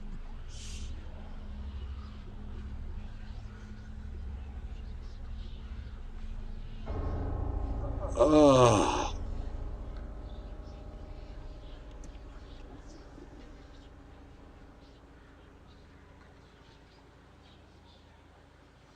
this is tough. This is tough. It doesn't seem like it, but it is. Yeah, you could be. Don't anybody watch the stream, whether live or after the fact? They may say, "Oh, this is easy." No, it's not, because when you're putting in front of the firing squad on this, which you're asked to held to the fire answering this, it takes a lot more. There's a lot more meaning behind it. Then, I mean, true love lasts forever. Job doesn't.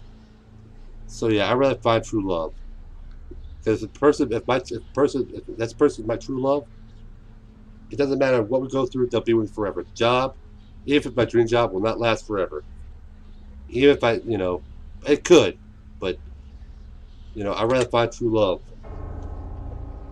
Would you rather have a pause button for life or a rewind button? Interesting choice. Because if you take a pause button, you can stop your life, take stock of everything, see where you're at, and decide where the best way to go. Or a rewind button, yeah, like the question, like that question a few moments ago, like change the past to look toward the future. If you had a pause button, you stop in time so you can judge the future. Rewind button's going to your past, so I'm gonna take the pause button. I'll take the pause button. I'm gonna be consistent. Sorry, not sorry. Would you rather drown to death in gasoline or be boiled to death in water? What the fuck? Jesus Christ! Do you love making people suffer? What the? Oh my God! There is no good answer! Because either way is going to be miserable until you... I mean, drowning is not... I've nearly drowned before. And that is not a great feeling. That's a horrible feeling. But boiled to death in water, you can suffer longer for that. So, and besides, the gas fumes from gasoline may knock you out faster. So, maybe a quicker death to drown in gasoline. So, might be the quicker death. I don't know. But I'd rather go that route.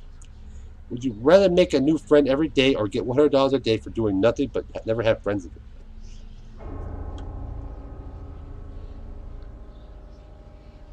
I mean, a little context here, maybe. Would you rather make a new friend every day, starting today, and get 100? Is it whether it's either your, what's the word I'm trying to think of? Magnanimous and don't care about the money, or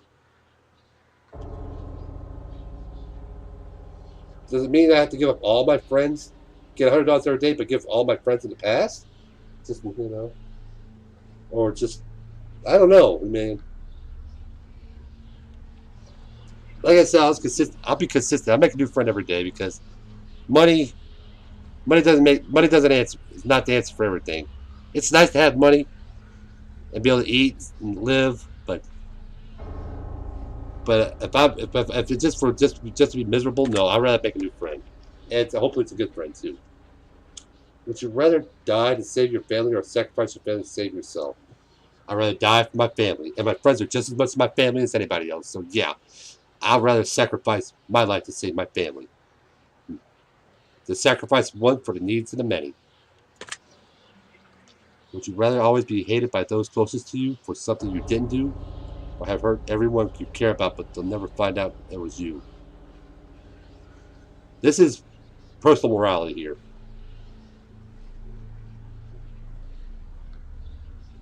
And it's not. Neither one's a good answer. Neither one's a good answer. You know, why be hated for something you didn't do, unless you were taking the blame for somebody else? You know, but to hurt somebody, but to hurt everyone I love, without getting blamed. What kind of shallow shit is that? I mean, you're not answering for your actions. Do you have any sense of respect for yourself if you can be willing to hurt the ones you love and be able to go blameless and be able to accept that? These are some really crazy questions. And I mean, there is no easy answer. You know, either one, you hate both the answers because, but then again, that's the whole point. If you were put in that scenario, what would it be like? And you hope you never have to be, but you're still being put on a spot to answer it regardless. That's what makes this so difficult. I'm live streaming, so that makes it even harder because I can't budget. Honestly, and I can't really explain it that well. I'd rather be hated. Something I didn't do because I could take the slings and arrows. Maybe in time I can make amends for even though I didn't do it. But to hurt somebody without being blamed, that way my conscience so heavily, I wouldn't be able to live myself. I wouldn't. I mean, my conscience would might eat me alive. Sorry to be hated. Yeah. Would you rather sleep with your worst enemy or sleep with someone you know has many incurable? I can sleep with my worst enemy and get it done with, as long as they don't kill me in the end.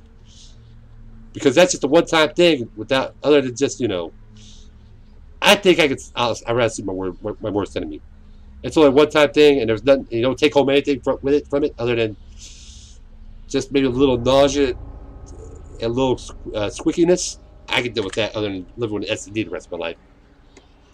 Would you rather only eat food you don't like or give up all liquid except for water? I'd rather give up all liquid except for water because when it comes to food, I'm extremely picky. Yeah, it's just more like, would you rather survive? Yeah, the answer is kind of iffy, but I'd rather go with. I mean, I'm just choosing. I'm neither option excites me, or neither one I'd go with. I just rather give up all liquids. I can live with that. You know. Would you rather always listen to music at max volume or always listen to music just above the lowest volume? Extremes. That's all these answers are extremes on each end. There's no gray area. There's no middle. So that's what makes these questions hard. These answers.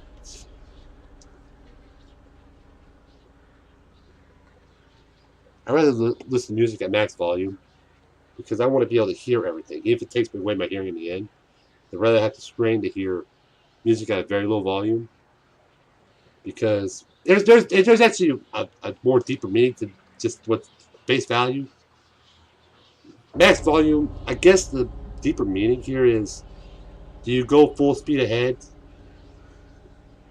and just say to hell with, damn the consequences, suffer, enjoy it now and suffer later, or listen to lower music and be able to sit and be able to function better later? You don't suffer the consequences of the stupid actions of what you did before. Yeah.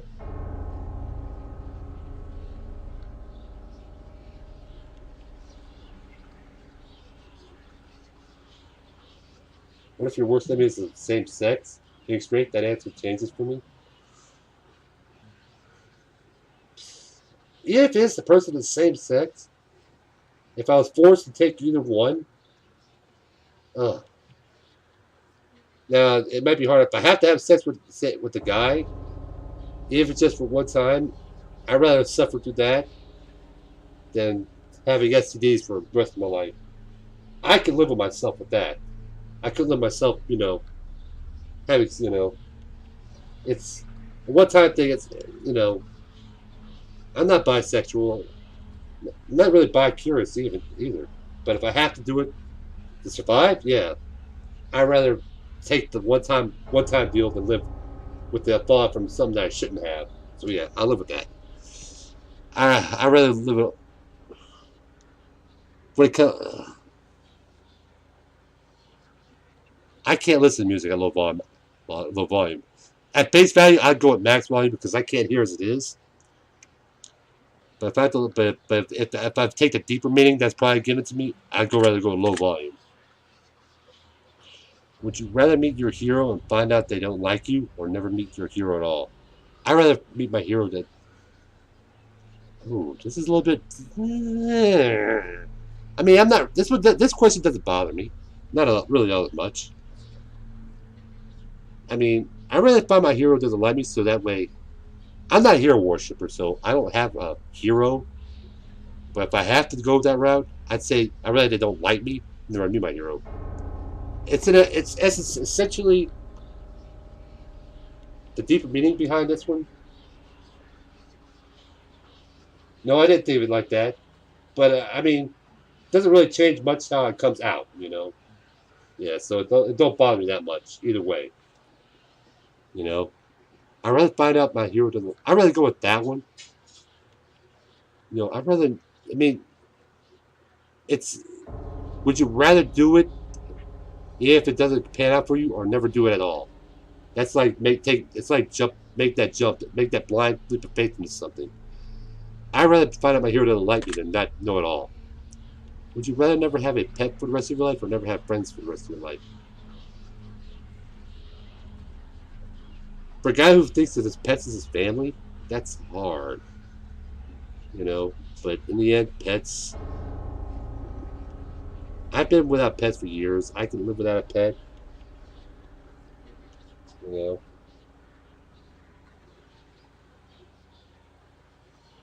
I know what you're saying. I had that same outlook, Brandon. That's why I say I rather meet my hero. If they don't like me, so be it. If that changed my opinion of them, then so be it. But I'd rather go that route than not know it all and just live in blind ignorance. I'd rather have, in fact, I'd rather have pets than friends. I'm sorry. Either way, does that work with me, but I'll go with that route. Would you rather live in excruciating pain for the rest of your life, or live pain free, but everyone you know and love will live in excruciating pain for the rest? Oh my God! Oh no! No! No! No! No! No! No! No! No! No! No! No! No! No! No! Oh shit! Oh God! This is this is a question about your willingness to self-sacrifice. Will you suffer, or you rather see other people suffer? This is definitely a moral question of the highest caliber. Would you rather take on that burden, or pass that on to others and have them suffer that burden while you live without? You know, Jesus Christ! Oh my God! I mean, me self-sacrifice. I rather live in excruciating pain because I don't like seeing my loved ones suffer. I don't like seeing my loved ones suffer because in its own way it causes excruciating pain for me. Because in the end, if you see them suffer, but you're fine, but you see them suffer and there's nothing you can do about it, it's just as bad. You may not be hurting on the outside, but you're probably being eaten alive on the inside. So I'd rather live in excruciating pain myself. Thank you for answering my questions, but we are not done yet. Okay? For we have made it through my many categories except for one. These final questions will be from deep within. I want to see your soul. I want to see your heartbeat quicken. I want to learn all you know. I want to see what makes you think. I want to know what makes you tick. I want to know your darkest truths. I want to know what makes you sick. Wow. I want to expel the truth from yourself. I want to feed on your precious fate. I want to learn all your love and bathe in all your hate. Because I hate you right now, you son of a bitch. So one last time we sit together as we await the final revelation. These are the last questions I have, the last examination. Take your time, do think hard, savor every moment dearly. For when I am finally finished with you, you will see it all ever so clearly. And here we go. Choose one of these words that you feel resonates with you the most in this moment. Morbid, destructive, insane, unclean, volatile, and petulant. I really feel kind of morbid right now for some of the answers I had to give. I mean, or no, more like unclean, because or volatile works too. I mean, really, any of these three right here, morbid, unclean, they will all work for me right now. I really feel unclean because I had to answer some pretty tough questions, and it made me feel dirty, you know. Choose one of these words that you feel resonates with you most in this very moment. Curious, intrigued, fascinated. I mean, what? They're all roughly synonyms of each other. Not perfect synonyms, but it doesn't really matter, you know. Just pick one, inquisitive. You know, it doesn't really matter because they're all roughly the same word, just different ways of saying it. Do you ever lie to those who are close to you? I do sometimes over small shit that, but for the big stuff, I will not. I'll own up to it. Have you ever hurt someone who you know didn't deserve it? I probably have. I mean, even when, not probably intentionally, but I have. You know. Have you ever lost your temper when you know you shouldn't have? Yes, I have. Have you ever intentionally hurt an animal? I have, like, you know, for training, like popping or whipping them, like to punish them. Yes. But if you're talking about hurt, like out and cripple them, no, I have not. I had to say yes because I have used corporal punishment as training in the past. I'm better for it now, but I have. But I will not go out of my way to cripple an animal unless it's to protect my family, my friends, or any of my other pets, you know. So there's a little bit of moral in here, you know.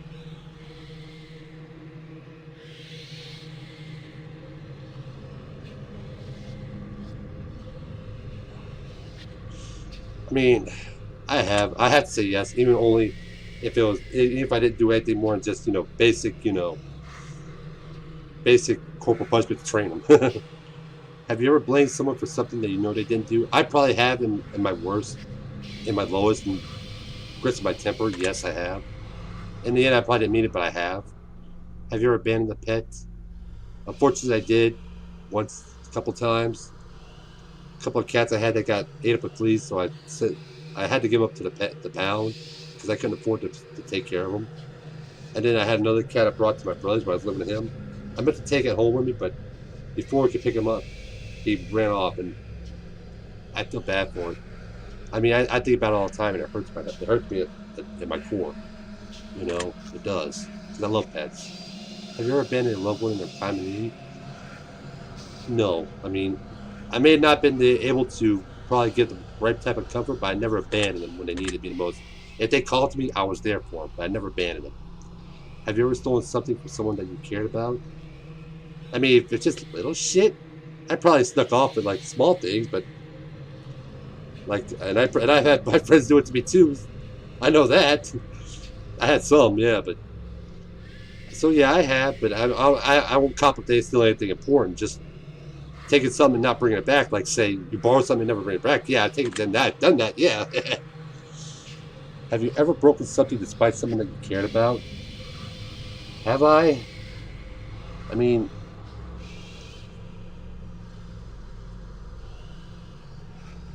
I can't say I have. I don't remember ever doing that. I've broken things in fits of rage over somebody that when somebody I cared about pissed me off, but I never broke some of theirs that I could Maybe my brother. Now, my brother, when we're young, maybe. But I can't remember ever doing that. And that's true too. You know, I'm not really a hunter or fisherman, but that's also another outlook too that you think of. Yeah. Have you ever played the victim in a situation where you have been wronged? Maybe. I mean,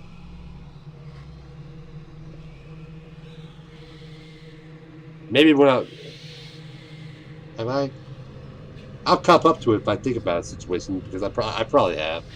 I can't think of it right off the top of my head, but I've probably done it. I'll cop up to that. Have you ever had a romantic feeling for someone who wasn't your partner while you were in a relationship? No, because I've never really been in a deep relationship. I probably had a couple of acquaintances, maybe some light, you know, not really a deep relationship. No, just superficial, playing around, but never anything deep. Like I want to marry this person. Just So I can't say I really have. Not because I haven't. It's just that I've never been in that position to say that. Have you ever wished for the death of someone who had wronged you? I have. Especially if they wronged me really bad, in this fit of a temper, I probably have cursed them to death. So, I admit to it. I admit to it. Have you ever wished for the death of a loved one? No. Well, never with all my heart. There have been times, like me and my dad, we've always had our issues where we get at each other. We threaten each other. I wish you died. And, because we lost our temper at each other. But we never meant it in the end. It was just our tempers getting the better of us. So I never truly wished for the death of a loved one. No. If you knew that writing someone's name on a piece of paper could instantly cause their death, would you write down anyone's name? Now that, if I could get away with doing that for somebody, this is Death Note. I just realized that this is Death Note. For any anime and manga fans, this is Death Note right here. But if you write down anyone's name, if they truly deserved it, like if I knew this person was a scumbag who hurt, killed, maimed, stolen, without remorse, and they deserved to die, yes, I would. Do you feel like you could spend more time with your loved ones than you currently do? I could, yes, I could say that because I'm a bit of an antisocial prick at times, and sometimes I rather do be more of myself just as much as I want to be with others. So, have you ever owed someone an apology but refused to apologize to them? There have been times I have. Basically, I did something to them, like, or I shunned them, or I said something wrong. But in my rage, I never apologized to them, or at least never officially apologized to them. So I've probably done it. Probably, Do you ever regret worrying too much about things? Yes, I have. Yes, I do that. Do you ever feel like your negativity brings other people down? I try not to be negative around people in public. I try to be as positive as I can be, or if not positive, then as most realistically and pragmatically as I can be. But I try not to be as negative because I know how that feels when other people do that to me. So I try not to do it to them. So I don't feel like my negativity does. Not because I'm trying to seem like I'm a positive person. I just try to hide it so that way that I don't bring them down with me when my negativity does come out. Do you ever regret not standing up for yourself when you feel it? Yes. Yes, because there have been times that I've done that and I just took it. I should have stood, but I never stood up for myself. Do you ever feel like you let others influence you? Yes, at times, yes. Do you ever wish that you lived in a more honest life? There are times I do say yes. I mean, I'm not a criminal. The most I got that I've been hit with was a couple of traffic tickets. And I've done my fair share of drugs in the past when I was younger. But I never really gone into hardcore criminality. But I've got probably more white lies than I care to want to admit to. But I wish I was more honest about that. Yeah. Has your dishonesty ever caused someone else? I can't say it really has, because I never went out my way to be as dishonest to make someone suffer. Have you ever had someone leave your life before you had a chance to tell them something? Yes, I have. Do you ever feel like you prioritize people in your life that are unworthy of your time? I have in the past, yes, and I still do at times. Do you ever feel like you prioritize your own wants before those who need you the most? No, I don't. If I know somebody needs me more than I need myself right now, I do what I can, but I don't usually prioritize my own wants. above those who need me the most. Do you ever feel like you spend too much time working towards something that you're not truly passionate? Yes, I do. Do you feel like you're living up to? No, I'm not living. I know I'm not. I blew that years ago. I could have did, but I do it. I messed up and I put myself, and I never recovered. So I'm not living up to my full potential. I know it. Do you ever let your fears stop you from pursuing? It has, especially both professionally, personally, romantically. Yes, yes, it has. Have you ever refused to try something because you're afraid that you fail? Yes, I have. I admit to it. Have you ever been attracted to someone who refused to let them know because you were? Yes, I have. Do you ever feel as though you're chasing the wrong things in life? Sometimes I do. Yes. Do you ever feel like you spend so much time planning for the future? No, because I try to plan for the future, but I'm one of those realize best laid plans usually don't pan out unless you know every minute detail. So I don't spend so much time planning for the future nor the present. No, I don't. Do you feel like your friends and family like you more than you like?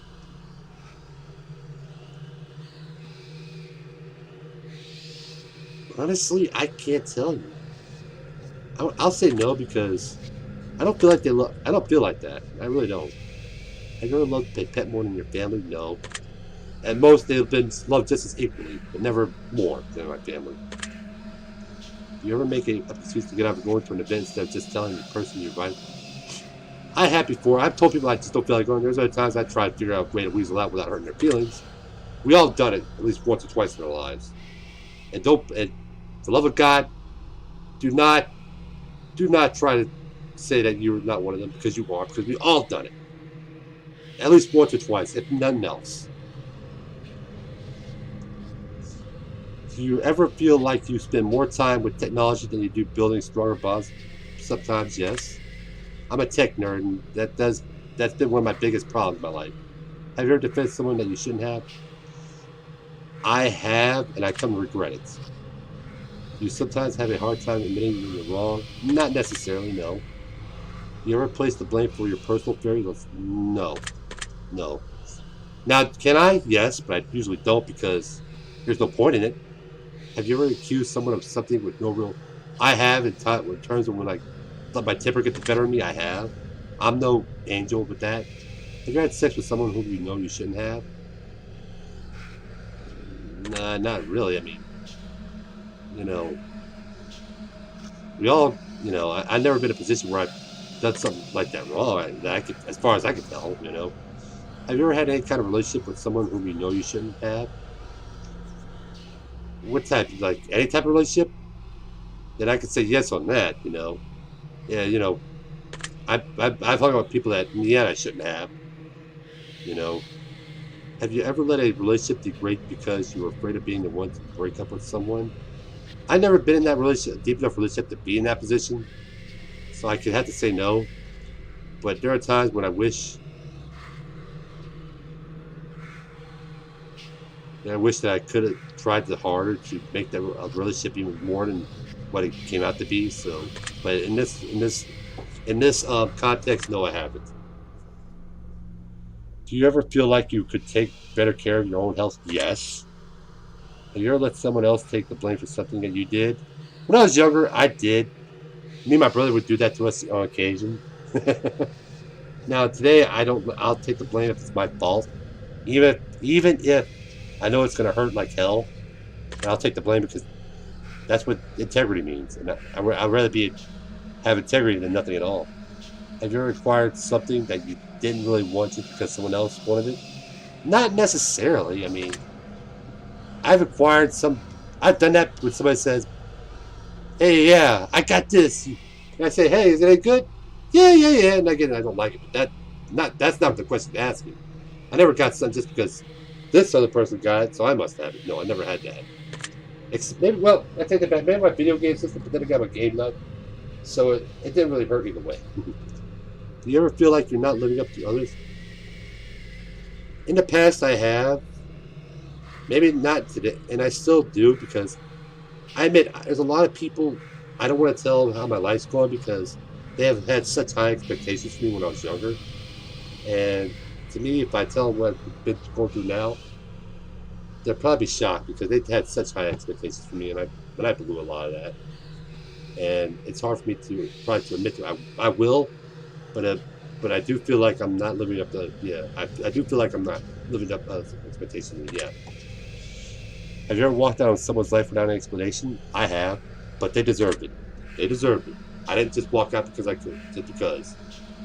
Do you ever feel like you focus more on the negative aspects of your life of what you don't have rather than be grateful? There are times I have, but then that's when I'm in my lowest, most depressed times. When I'm in my better state of mind. I'm grateful for what I got because a lot of stuff, a lot of things that I have that most people don't. So I take what I got. You know, I'm grateful for what I do got, whether it be earned or given to me by someone who wanted me to have it. Have you ever witnessed someone being wrong but didn't have the courage to stand up for them? I have in the past.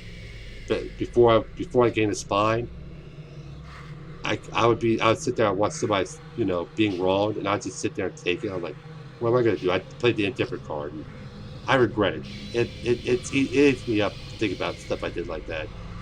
I should have had a spine. I should have been tougher, but I wasn't. And I feel bad for that. And finally, I do feel like I am a good person. I mean, I have my flaws. I try to do what's right by my family and friends and myself as much as I can. I don't go out of my way to try to cause trouble, to start problems. I try to fix problems when I can. If my friends come to me and they need me for something or need me and I can do it for them, then I will. Or if I can't, I'll be there to support them or try to help them find ways to do it where I can't. And I try to better everybody around me. Doesn't mean I always succeed, but I try. I mean, what constitutes a good person? Is it their deeds, their words, how they hold themselves, or their reputation? Is it all of it? I mean, you have to take all that into account, or else because if you say you're a good person, it's because I don't kick puppies. That doesn't necessarily make you a good person. It's everything. It's the whole package. If I try to if I'm just trying to be as objective about myself as I can be, I know I'm flawed. I know I got my issues, and I know I'm not perfect. And I have a lot of shortcomings, a lot of failings. But I try to be a good person. And I try to live up to be the best I can be. It always doesn't work out, but I try. So if I feel like if you're trying to be good, for the sake of being good, then you're not a good person. But you truly do it because you want the betterment of others, yeah, then you are a good person.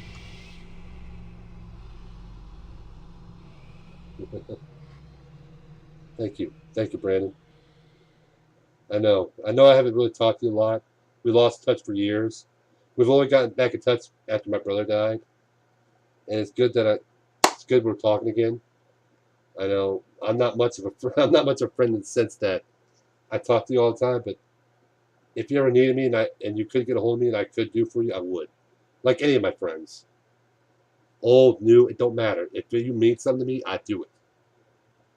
I'd be there for them. And that includes everybody. I got a couple friends. My friend Brandon, my friend Kyle, my friend Trey, Matt, Mike, Cassie, all my friends that I have right now, and some I haven't mentioned. All y'all my family. I may not talk to you all the time. I may not be there all the time for you. I may have lost contact with you. Doesn't mean I don't care. I don't mean to be an asshole. When I lose contact sometimes, my life gets in the way. We change jobs, we move on, we lose contact. It doesn't mean that I don't hate you, or I just sometimes we just lose contact. And I wish to get back in contact with those friends. I should. I really do need to get in contact. I mean, I got other friends like my buddy Steven, my buddy Jonathan, who are two of my good buddies from college. I still talk to them today. We still talk. You know, it is life. It's life. I know, and I don't mean, but I don't have a whole lot of friends, close friends. But what friends I do have, they mean a lot to me. And to me, I feel like I'm letting them down if I don't try to at least make an effort to keep in contact, at least every once in a blue moon, you know? And that's, you know, that concludes the end of your examination. In your mind, I have dug myself a hole. What? In your mind, I have dug myself... Okay, I get it now. I will analyze your answers very carefully. Now it's time for me to gaze into your soul. This is preposterous. This simply cannot be. I have expected every potential outcome, but yours seems to have evaded even me. I was prepared to tell you of your fate, to play upon your fear, to break the worst of news to you, to plant seeds of doubt within your ear. But as I have asked you to be honest with me, I must in turn be honest as with you. For as much as I wish to lie, I am forever shackled to the truth. From what I can deduct from deep within, from everything you share with me. In return, I shall share this with you. This is what I see. Wow, you sure managed to paint a vivid picture here, haven't you? You can be described as a lot of things, but one major issue you have is blatant. You're insecure. I know I am. You don't easily trust people, but you don't trust in yourself, and that is the biggest flaw of all. Why? Because you're beautiful. You don't even see it, do you? You don't even understand just how magnificent you truly are. If you can see yourself the way others see you, you have all the confidence in the world. Every time someone says something nice to you, you make up an excuse as to why it isn't true. Every time someone says something negative about you, you take it to heart and it stings. The people who are saying nice things are not saying them to make you feel better. They're saying it because they're true. The people who talk shit are doing it not because it's accurate, because they're even more insecure than you are. They can't handle just how bright you shine, inside and out. They can't handle how much potential you have and how much potential they lack. It burns them to the core, and they lash out at you for it. You just trust me on this. Stop doubting yourself. Put the haters to rest, and live your damn life the way you know you should. You'd be happy while you cried to their pillows at night. That's not your problem. You're a star. Just embrace the fact. Your secret word is the loved. Remember this word. This will come in handy.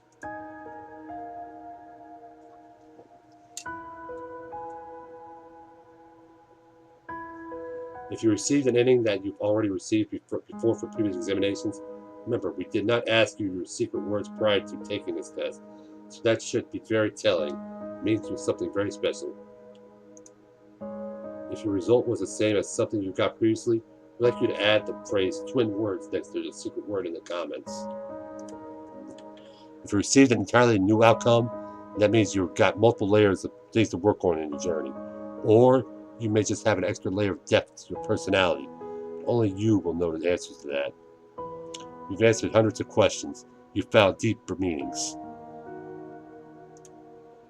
You've been enlightened, and you've helped others find enlightenment. Many people have wondered just what the test series is truly about.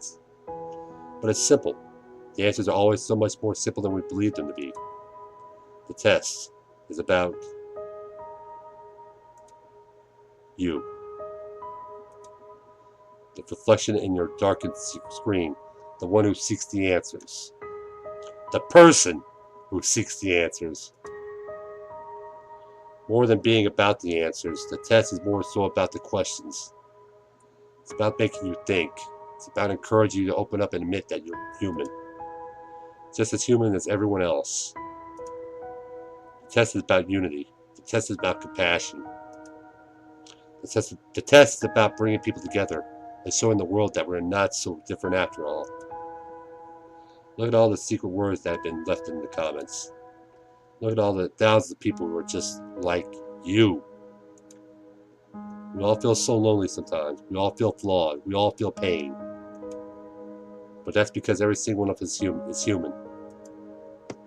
The world judges one another based on so many variables, but they're the most hypocritical set of variables imaginable.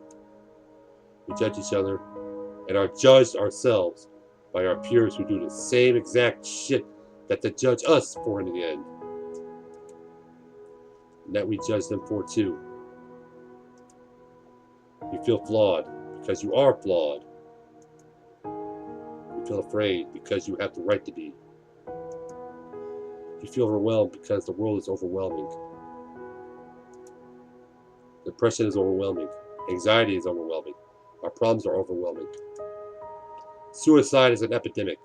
We are losing loved ones before their time, and any one of us can fall in the hardest of times in our lives at any given moment. We lose everything we know and love instantly, instantly and unexpectedly. I know. I know. I lost a brother to that just not too long ago. Wherever everybody watched this, I know exactly what that means. A lot of you do too, probably. It's hard. It really is. And one thing that we are not is alone. You are never alone. We're all flawed because we're human. We're all scared because we're all human. We all fight those battles every single day because we're all human. But you never have to feel alone in your fight. Look at all the secret words that have been gathered that match yours. Look at all the words that don't match yours. Perhaps those people are going through struggles that you have yet to experience or know nothing about. Perhaps some others know not of yours either. But don't judge those who are struggling. Help them, just as you wish to be helped in your time of need. Don't be afraid to ask for help. Reach out to those who are. Everyone is suffering. Some of us just suffer quieter than others. We are all in this together. It's that series that helped bring so many people together and make so many people feel less alone. We've read your comments, and others are free to do so as well. We've read about these games that have helped you. We've read about how much positivity they spread. We've read how many people say that their lives are forever changed. And I'll tell you one thing. If even one life was saved in the process of this social experiment, then it was worth conducting. And every single one of you that left a comment is a hero. By leaving comments, you've helped spread the message out to others. You've helped spread a positive light in a dark time for so many people. And those people have you to thank for it. These are so many people in this world who do nothing for others, and they'll continue to do nothing for others. They won't lift a finger to help others around them because they don't understand that someone is suffering just as much as they are. They're just too afraid to open up about it. But not us. We've all opened up quite a lot, have we? We are brave enough to answer these questions that so many people are fear admitting to. We are brave enough to take a chance to leave a secret word as a symbol of our participation. And for that, Random Studios would like to thank you by not only placing your name in the credits at the end of this game so that the world knows of you, of your good deeds and spreading the word of participating, but we've also got another surprise for you. Everyone who has left a comment on our titles and continues to do so in the future titles will be put into the credits for our new massive project that we're working on. But that's not the good part. We will also be going through and selecting names from those who leave comments on all our titles and putting their names right into the actual games and storyline, whether it be a special item, a piece of lore, or a character named after them, and much more. You contribute your time and energy and helped us others in need. We want to make sure that you're commemorated for all the efforts to get the admiration you deserve. Now, as far as your secret words go, your secret words will play a pivotal role in our new project. You will plug your secret words into different parts of your journey when they are requested, and they will alter the game in a way uniquely set for your specific words. This is an RPG where every choice matters, where every decision you make changes something about your session. This is an RPG that focuses on every human emotion and the decisions we make and how those decisions are made make us feel. Keep an eye out in the future for our main project, Chasing Demons, where every NPC from all of our titles will be represented with a storyline, and the world will get to see how they all tie together. You help shape it. You help make it what it is. And we'll be sure to continue to add more and more players into the lore and gameplay as we read more and more of the comments left on our titles all the way up until its official release. And again, to commemorate those who participated across all of our titles, we'll be periodically selecting names from all of our titles. Thank you so much for everything you've done for us and everything you continue to do for the world. We greatly appreciate your feedback and support. We've read every single review and comment left for us. From the bottom of our hearts, thank you for everything you do. Thank you for playing, and thank you for contributing your secret words to our projects.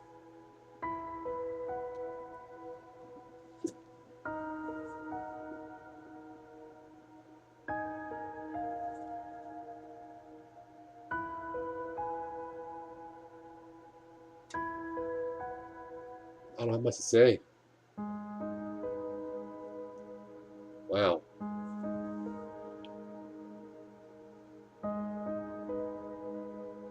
That's some powerful shit right there. You know, you can read this. You can read it. I'm not going to read it because I'm not going to ruin it. This is something I'm not going to read it because I can't talk. Read it for your own self and get the message yourself. This is for all y'all.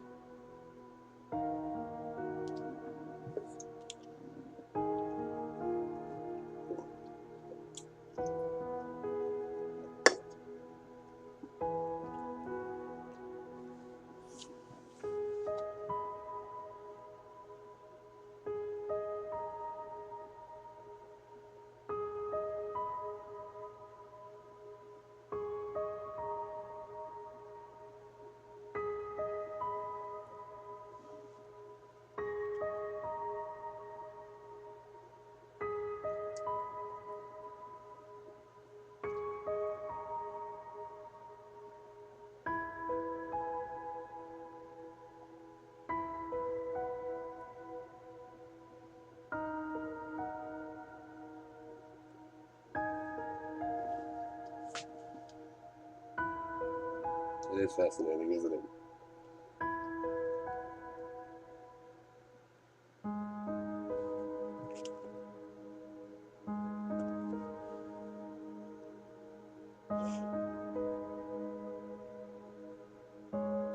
For all those who watched this stream, from all three of the games, I want you to watch all my live streams of the 3 games and put them all together. And even if my answers would make no sense or nonsensical or just stupid, I still want you to just watch it and just put it all together. You'll see them.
I really have nothing to say right now. I'm just going through with it. You know, I'm never going to read it. It's just.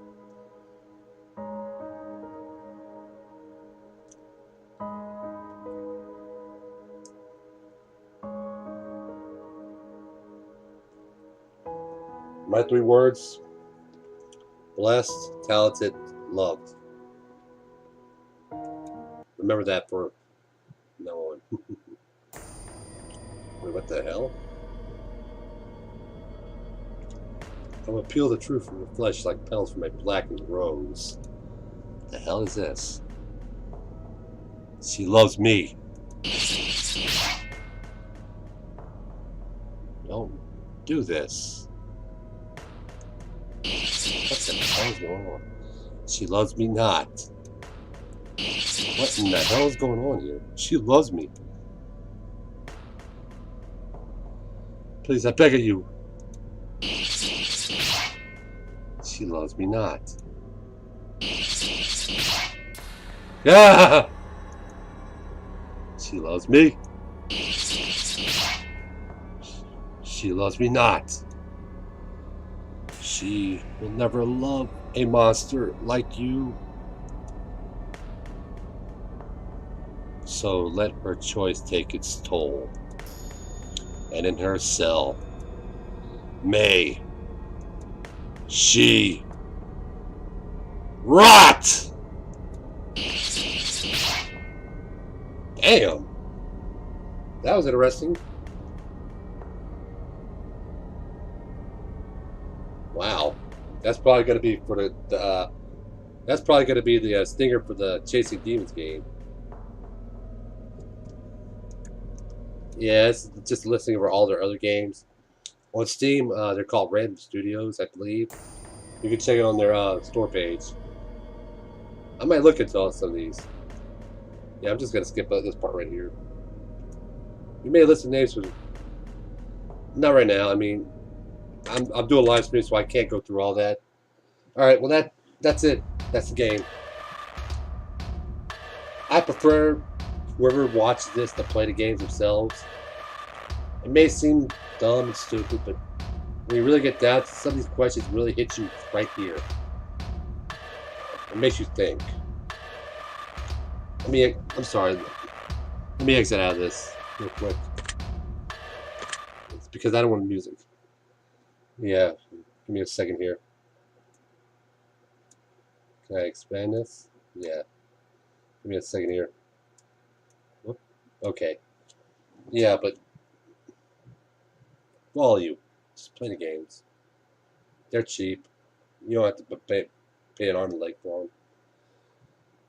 I mean, some of the questions that sound stupid, especially in the first game, but in the end, when you get to the point, when you get to the third game, you'll start to see what they're getting at, and it does really make a lot of sense. Like in the first game, like one of the stupid questions was, "Do you masturbate often?" or something. I know what I said? Yes. Nope. I'm not ashamed of that. But yeah, that sounds stupid, especially the punching the nun parts.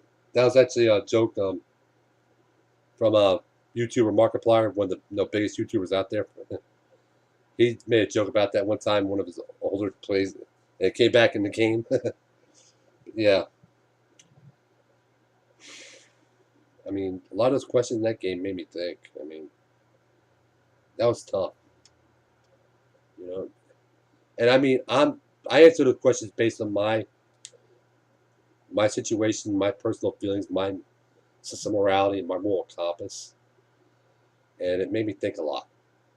So yeah, I recommend you play the games for yourself, and you be put in that spot, and you answer the questions and see how you feel, because it make you think really a lot. Yeah.